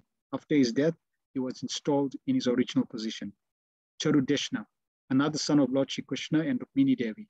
He was also present during the Swayamvara ceremony of Draupadi. He was a great warrior. Like his brother and father, he fought with Vivini Taka and killed him in the fight. Samba, one of the great heroes of the Yadu dynasty and the son of Lord Shri Krishna, by his wife Jambavati. He learned the military arts of throwing arrows from Arjuna. He became a member of the parliament during the time of Maharaj Yudhishthir. He was present during the Rajasuya Yagya of Maharaj Yudhishthir, when all the Vrishnis were assembled during the time of Prabhas Yagya. His glorious activities were narrated by Satyaki before Lord Baladev. He was also present along with his father, Lord Shri Krishna, during the Aswamedha Yagya performed by Yudhishthir. He was present before some rishis falsely dressed as a pregnant woman by his brother, and in fun he asked the rishis what he was going to deliver. The rishis replied that he would deliver a lump of iron, which would be the cause of the fratricidal war in the family of the Yadu. The next day, in the morning, Samba delivered a large lump of iron, which was entrusted to Ugrasen for necessary action. Actually, later on, there was a foretold fratricidal war, and Samba died in that war. All these sons of Lord Krishna left their respective palaces and, leaving aside all engagement, including lying down, sitting, and dining, hastened towards the exalted father. 18. Varenendram purakshkritya brahmane samumangalai sankhaturya ninatena brahma ghoshena chadrita pratyujchag murater rishta pranayagatasa devasa. They hastened towards the Lord on chariots with brahmanas bearing flowers and other auspicious items. Before them were elephants, emblems of good fortune, conch shells and bugles were sounded, the Vedic hymns were chanted. Thus they offered their respects, which were saturated with affection. So here we're hearing the description of these great personalities that hastened to welcome the Lord and to receive the Lord. And we find that all these arrangements were made, decoration, offering of paraphernalia, the Vedic hymns chanted by brahmanas, conch shell bugles sounded. So external arrangements were made. At the same time, these external arrangements were offered as respect to the Supreme Lord, but with the key element of affection. In the beginning, we may have the details with some sentiments. As we progress, the sentiment of affection increases, and we do not neglect the external display of respect. Okay? So the display of respect should always be there, at the same time with the increase of affection. Purport. The Vedic way of receiving a great personality creates an atmosphere of respect, which is saturated with affection and veneration for the person received. The auspicious atmosphere of such a reception depends on the paraphernalia described above, including conch shell, flowers, incense, decorated elephants, and qualified brahmins reciting verses from the Vedic literatures. Such a program of reception is full of sincerity on the part of both receiver and received. So it's not a show of respect. If we create a show of respect, then we get a reaction of the show of respect. If we create a sincere reception in receiving great personalities, then it impacts the heart very favorably. And it's very, very powerful for developing our Krishna consciousness. 19. Vara mukyascha satasho yanestad darshanat notsukha tasad kundala nirbhata Ola Vadanashriya. At the same time, many hundreds of well-known prostitutes began to proceed on various vehicles. They were all very eager to meet the Lord, and their beautiful faces were decorated with dazzling earrings, which enhanced the beauty of their foreheads. Prabhupada's purport. We may not hate even the prostitutes if they are devotees of the Lord. Even to date, there are many prostitutes in great cities of India who are sincere devotees of the Lord.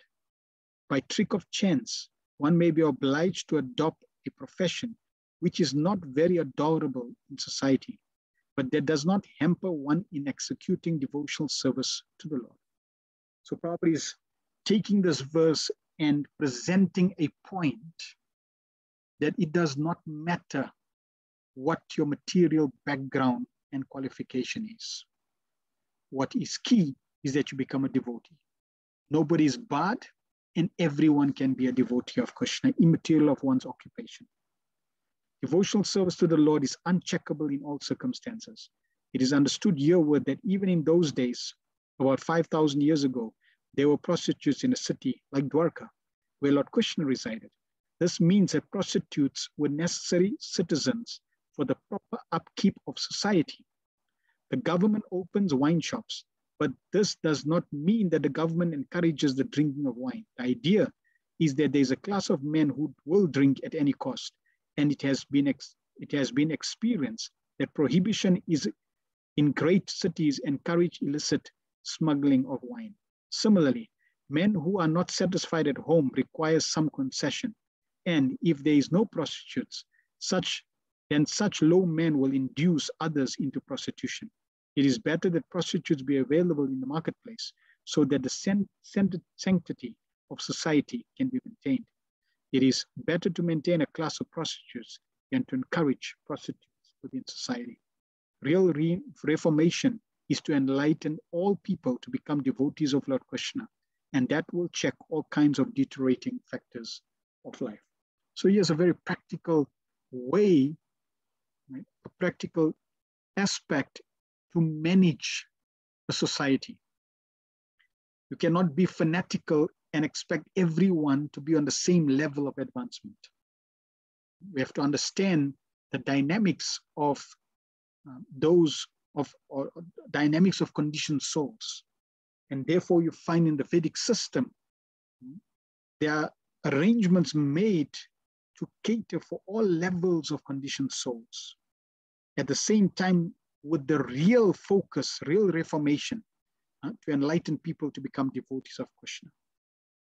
So we don't bar anyone, but at the same time, there are systems and processes in place to regulate, to help maintain the sanctity of the society and help people progress.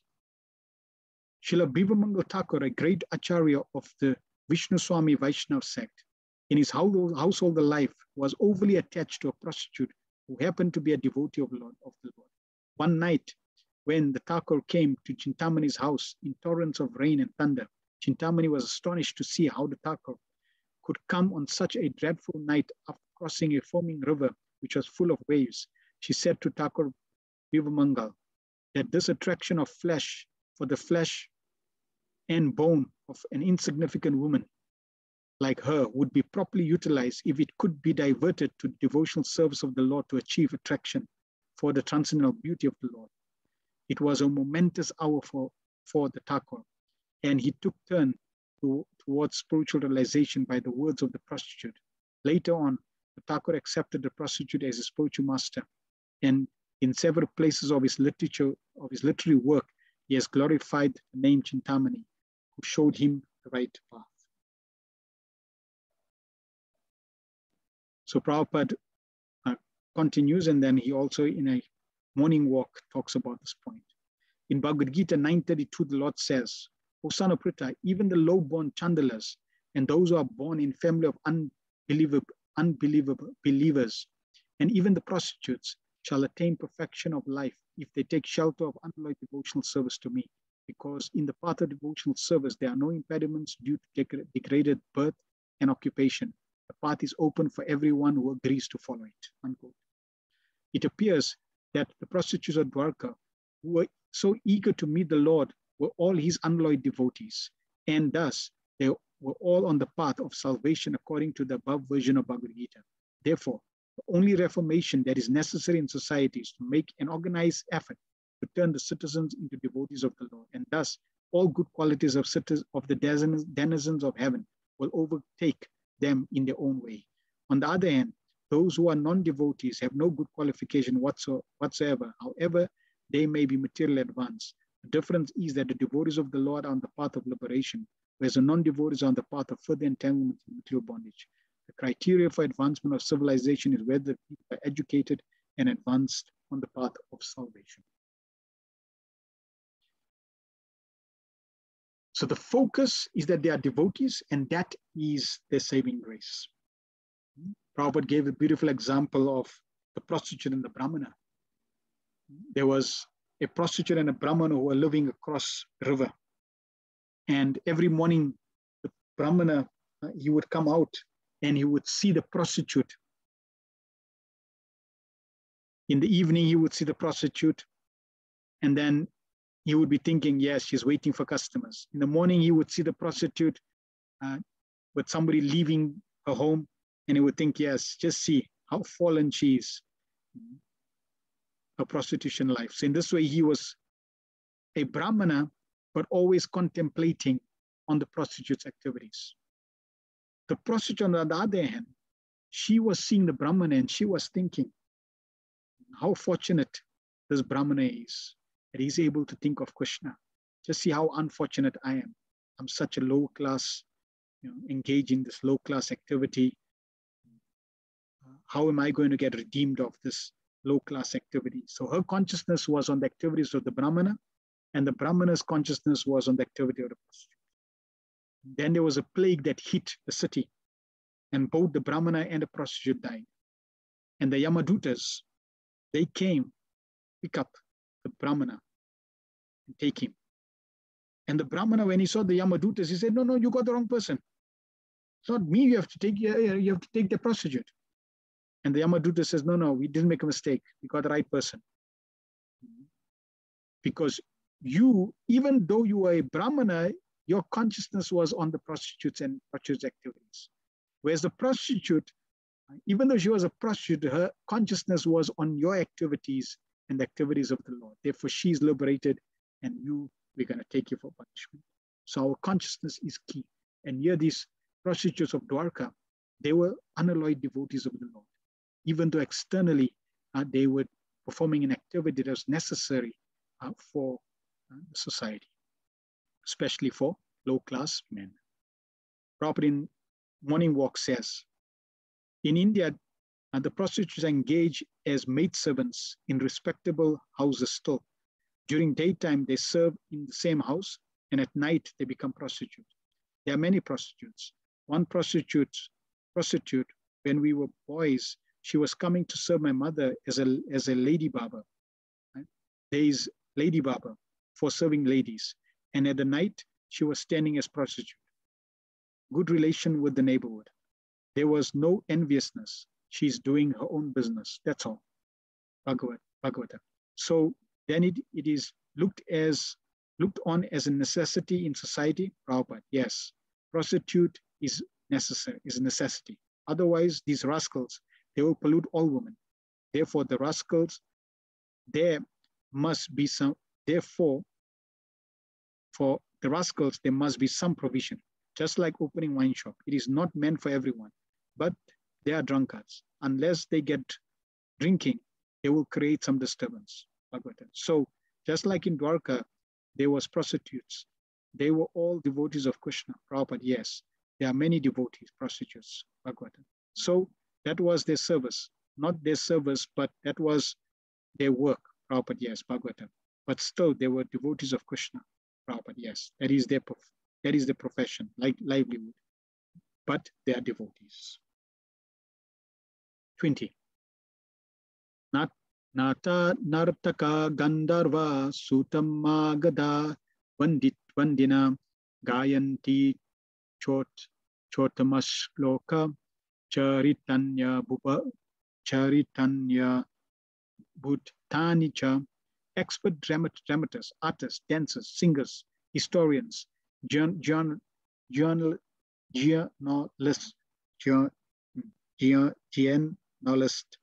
and learned speakers all gave their respective contributions, being inspired by superhuman pastimes of the Lord. Thus, they proceeded on and on.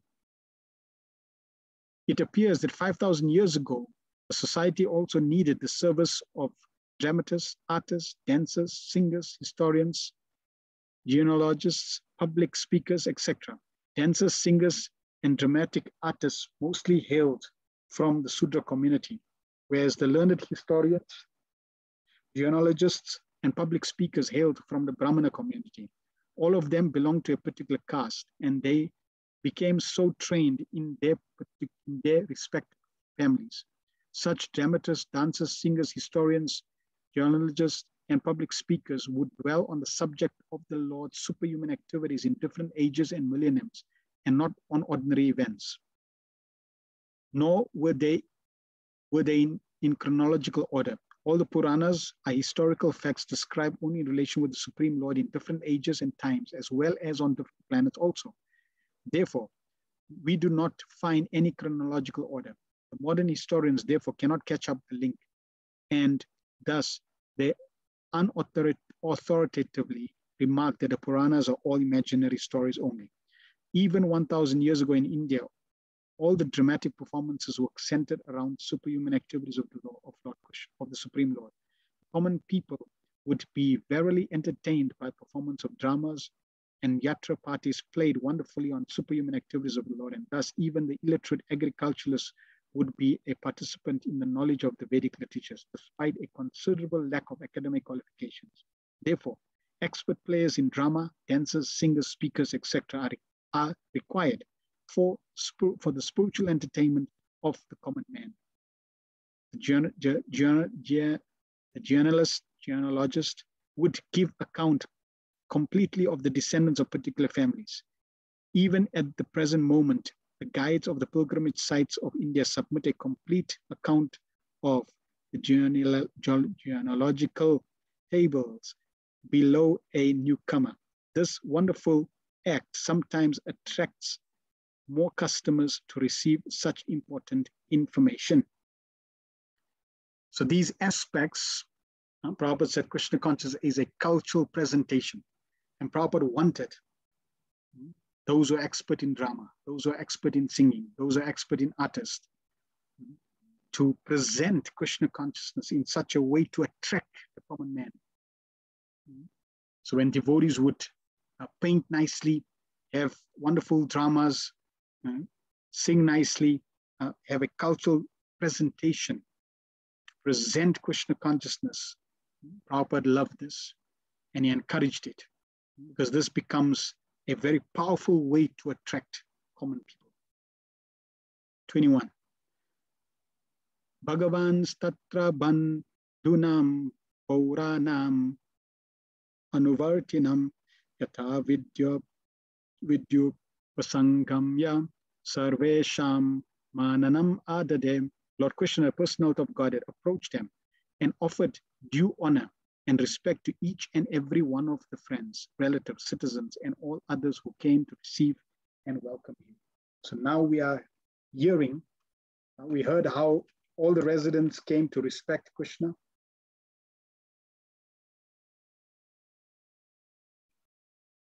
Offer different paraphernalia with respect, with affection.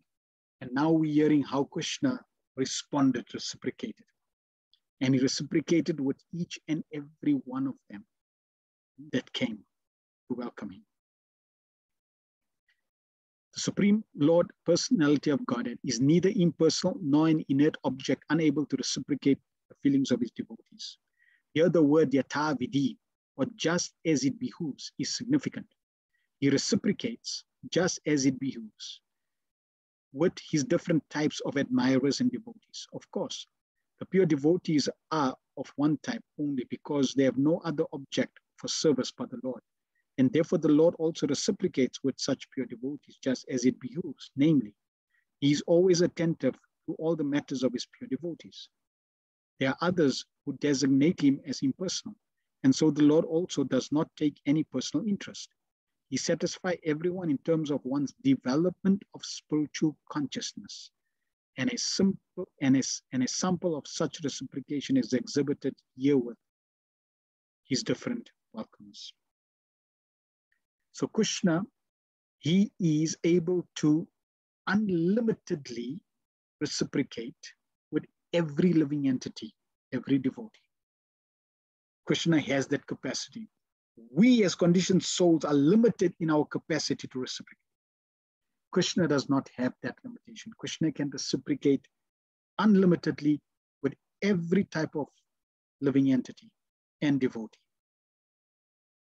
And he reciprocates just as it behooves. According to, as Prabhupada says, he satisfies everyone in terms of one's development of spiritual consciousness. So to the degree we enhance, increase, intensify our spiritual consciousness, to that degree Krishna reciprocates. If we want Krishna to reciprocate more, it's not about bullying him. You better give me give me more reciprocation. Better give me this or better get me this. No, it's simply dependent on us developing, intensifying our spiritual consciousness. Prabhupada gave the example. Prabhupada said, we have distributed milk far and wide. Now it's time to boil the milk. Meaning, we need to boil the milk and thicken it so that it becomes condensed milk, becomes sweet. We just don't want to be happy with milk, the milk of Krishna consciousness. But we want, and Prabhupada wants us to boil the milk, to start thickening the milk. That means we don't want to stay in kindergarten of Krishna consciousness always. We want to advance to higher grades of Krishna consciousness. And that depends on each individual devotee. And to the degree each of us advance and progress on the path of Krishna consciousness to higher and higher levels of Krishna consciousness, then Krishna will reciprocate according to those levels. 22. Pravabhiva dana sle sakara sparsha smite sane ashvasya chasvaka chasvapakebyo vareschabi mater vibhu. The Almighty Lord greeted everyone present with bowing his head, exchanging greetings, embracing, shaking hands, looking and smiling, giving assurance and awarding benedictions, even to the lowest in the rank. So this is the different ways the Lord reciprocates.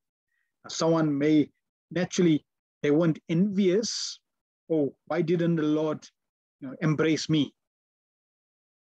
No, they were sincere devotees of the Lord, and they could understand that the Lord is reciprocating exactly as I would appreciate, according to their level of Krishna consciousness. And here we see the Lord is reciprocating in a variety of ways. Right? He's not bowing his head to everyone. To the superiors, he's bowing his head. He's exchanging greetings. He's not embracing everyone. He's not shaking everyone's hands. At some, he's just looking and smiling. But he is reciprocating with each and every living entity. So that we should be convinced of, that on the path of Krishna consciousness, Krishna is involved in every single devotee's life and making arrangements and reciprocating without fail. No one is rejected. To receive the Lord Shri Krishna, there were all grades of population, beginning from Vasudev, Ugrasen, and Gargamuni, the father, grandfather, and teacher, down to the prostitute and chandalas, who were accustomed to eat dogs.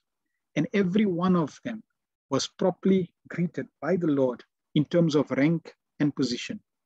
As pure living entities, all are the separate parts and parcels of the Lord. And thus, no one is alien by his external relation. No one is alien by his eternal relation. Such pure living entities are graded differently in terms of contamination of the modes of material nature, but the Lord is equally affectionate to all his parts and parcels despite material degradation. Material gradation. He descends only to recall these materialistic living beings back to his kingdom, and intelligent persons take advantage of this facility offered by the personality of Godhead to all living beings. No one is rejected by the Lord from the kingdom of God, and it remains with the living being to accept this or not. So Krishna does not make any distinction. Krishna does not see your material gradation. Krishna sees beyond. He sees the spirit soul. He sees the relationship. At the same time, he's reciprocating, and he will not force his love upon anyone. If somebody wants just to shake Krishna's hand, then Krishna is very lovingly, happily to shake. He'll not force his embrace. This is how Krishna inspires love. It is not by force. It is on our own inspiration and own accord. Prabhupada said Krishna consciousness is an affair of the heart. It's an affair of your heart that you need to mold, to become a lover of Krishna. We see how, for example, Mother Yashoda, she wanted to love Krishna like her child. And Krishna perfectly reciprocated like a darling child in every respect. So every one of us have the opportunity to revive, rekindle our relationship with Krishna from the practicing stage to the perfectional stage. And throughout, both from the practicing stage and the perfectional stage, Krishna will reciprocate according to what is best for us, according to that level and according to our sincerity. Krishna will reciprocate. We should have firm faith that Krishna is there, Krishna is reciprocating, and he's waiting, he's eager. Krishna wants us to advance. Krishna wants us to develop a relationship. We simply have to accept and take the initiative and follow in the examples of the residents of Dwarka in their love for Krishna. 23.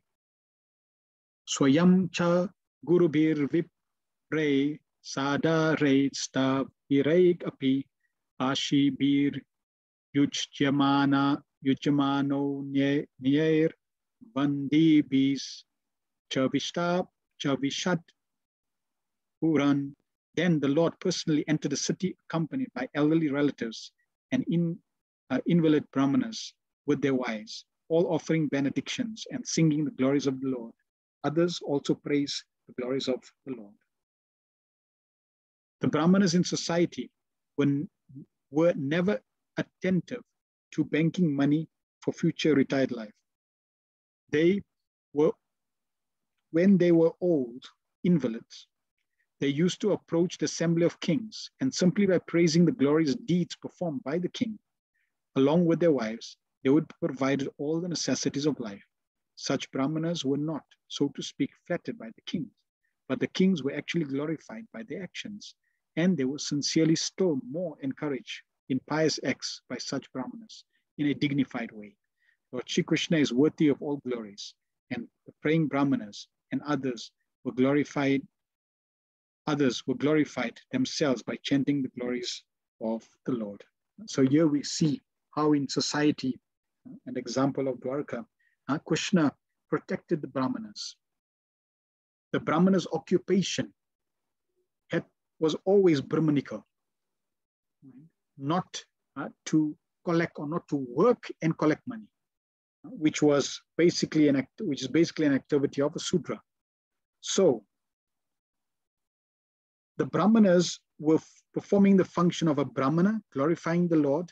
In this case, he was the ideal king and the Lord himself. And even in Vedic system, the kings were glorified by the Brahmanas. The Brahmanas would glorify the king's activities.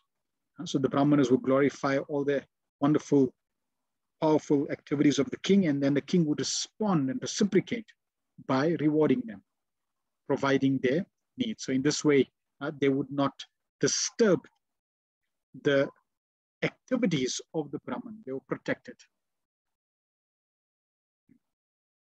Lord Krishna, naturally, because he's the Lord, these Brahmanas were also glorifying the Supreme Lord. He's the king, so he was performing his kingly duty, but at the same time, because the Brahmanas were glorifying the Lord, and the Lord is worthy of glories, the Brahmanas being glorifying the Lord also became glorified, because that now not only was, let's say, a duty of a Brahmana to glorify the king, but they were performing the glory of the Supreme Lord and thus engaging devotional service. And that was also why they were glorified.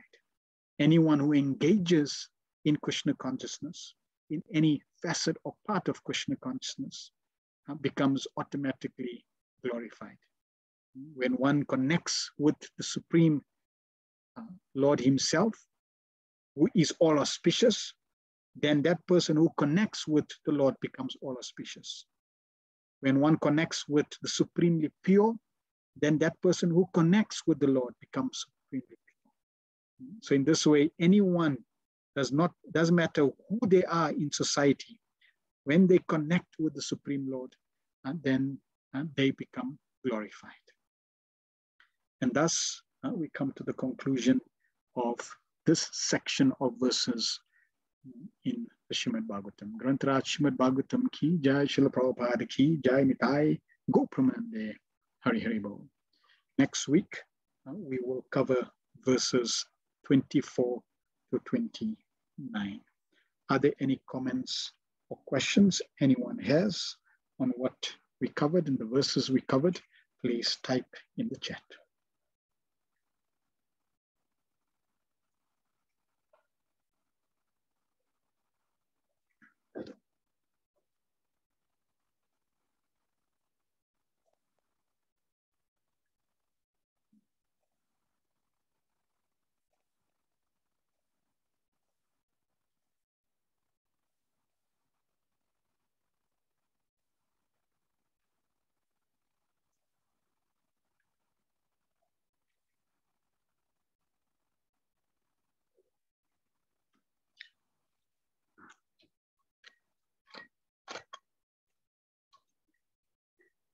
We'll just give a few more seconds if there's any questions that are coming through.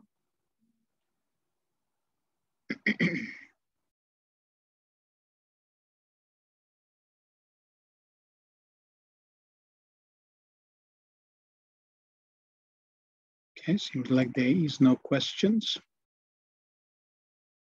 Okay, it's feedback from Hemavati Radhika. Today's class was like a beautiful festival filled with majestic descriptions of the Lord and his devotees. Srimad Bhagavatam brings light and color to our lives. Srila Prabhupada gave us so nice Srimad Bhagavatam. Thank you, Prabhu, for explaining so nicely. We're gratefully inspired. Hari Hari Bol. Thank you very much, Hemavati Radhika, for your feedback and appreciation. If we simply keep Prabhupada in our lives and follow how he wanted us to live, then it'll be a festival every day. Mother Lash, Hare Krishna Prabhu, thank you for Krishna Kara. Dwarka is such an interesting place, not totally or exactly how I would have pictured it to be. We wouldn't ask you how you pictured it to be. Maybe you thought it was completely spiritual, and yet there are different facets to it.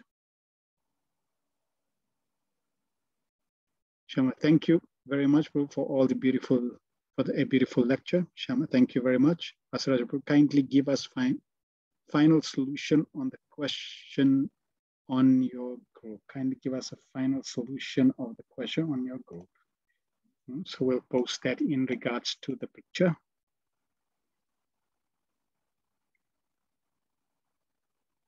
If that's what you're talking about, Asraj.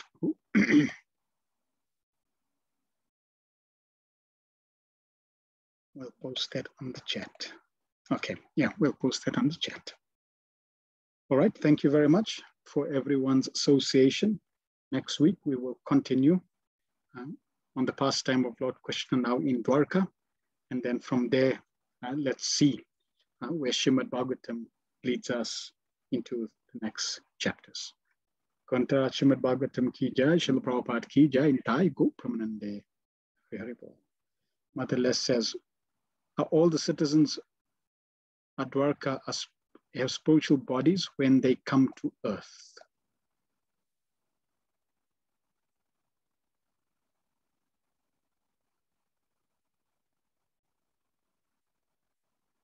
So it's not that they all have spiritual bodies, but and especially in terms of the spiritual body, like in the spiritual world, but they all come as spiritual pure devotees or beings.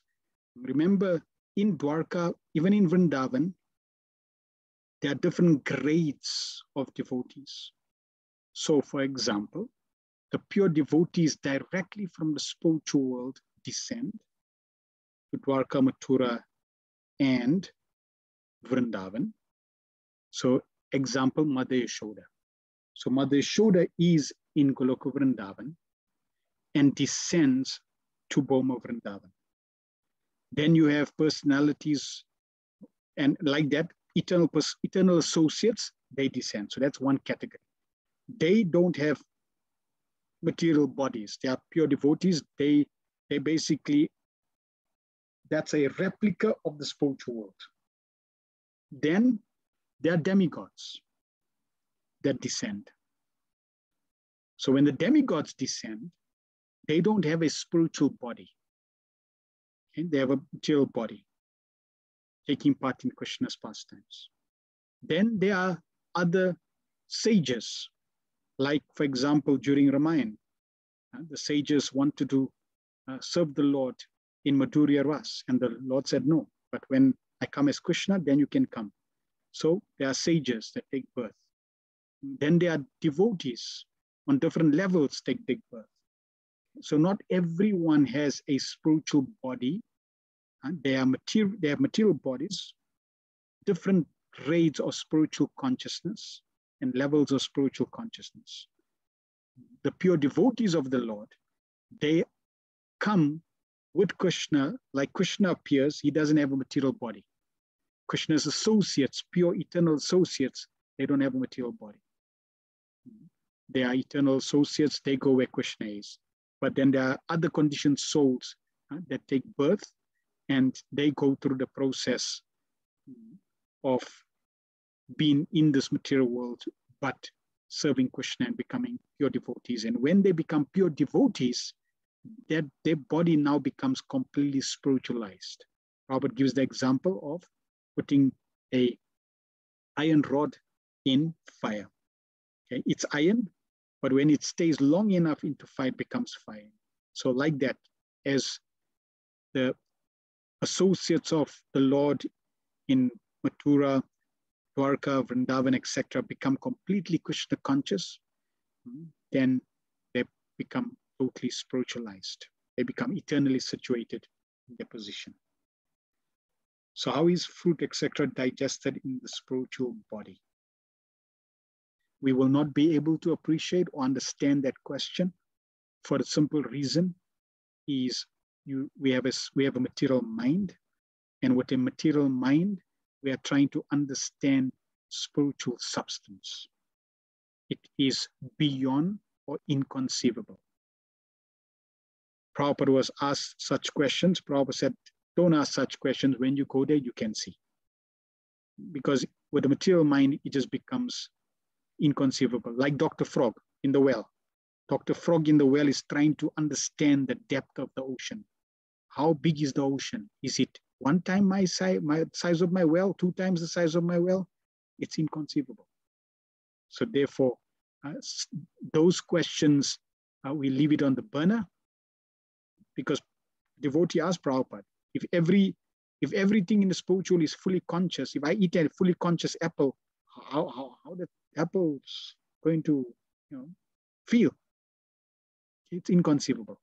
I'll give you an example. So, Srila Bhakti Maharaj gave this example. In the spiritual, everything is conscious. Even the cushion that Krishna is resting on is fully conscious. So the pillow is thinking, I'm serving Krishna's lotus head, but I like to serve Krishna's lotus feet.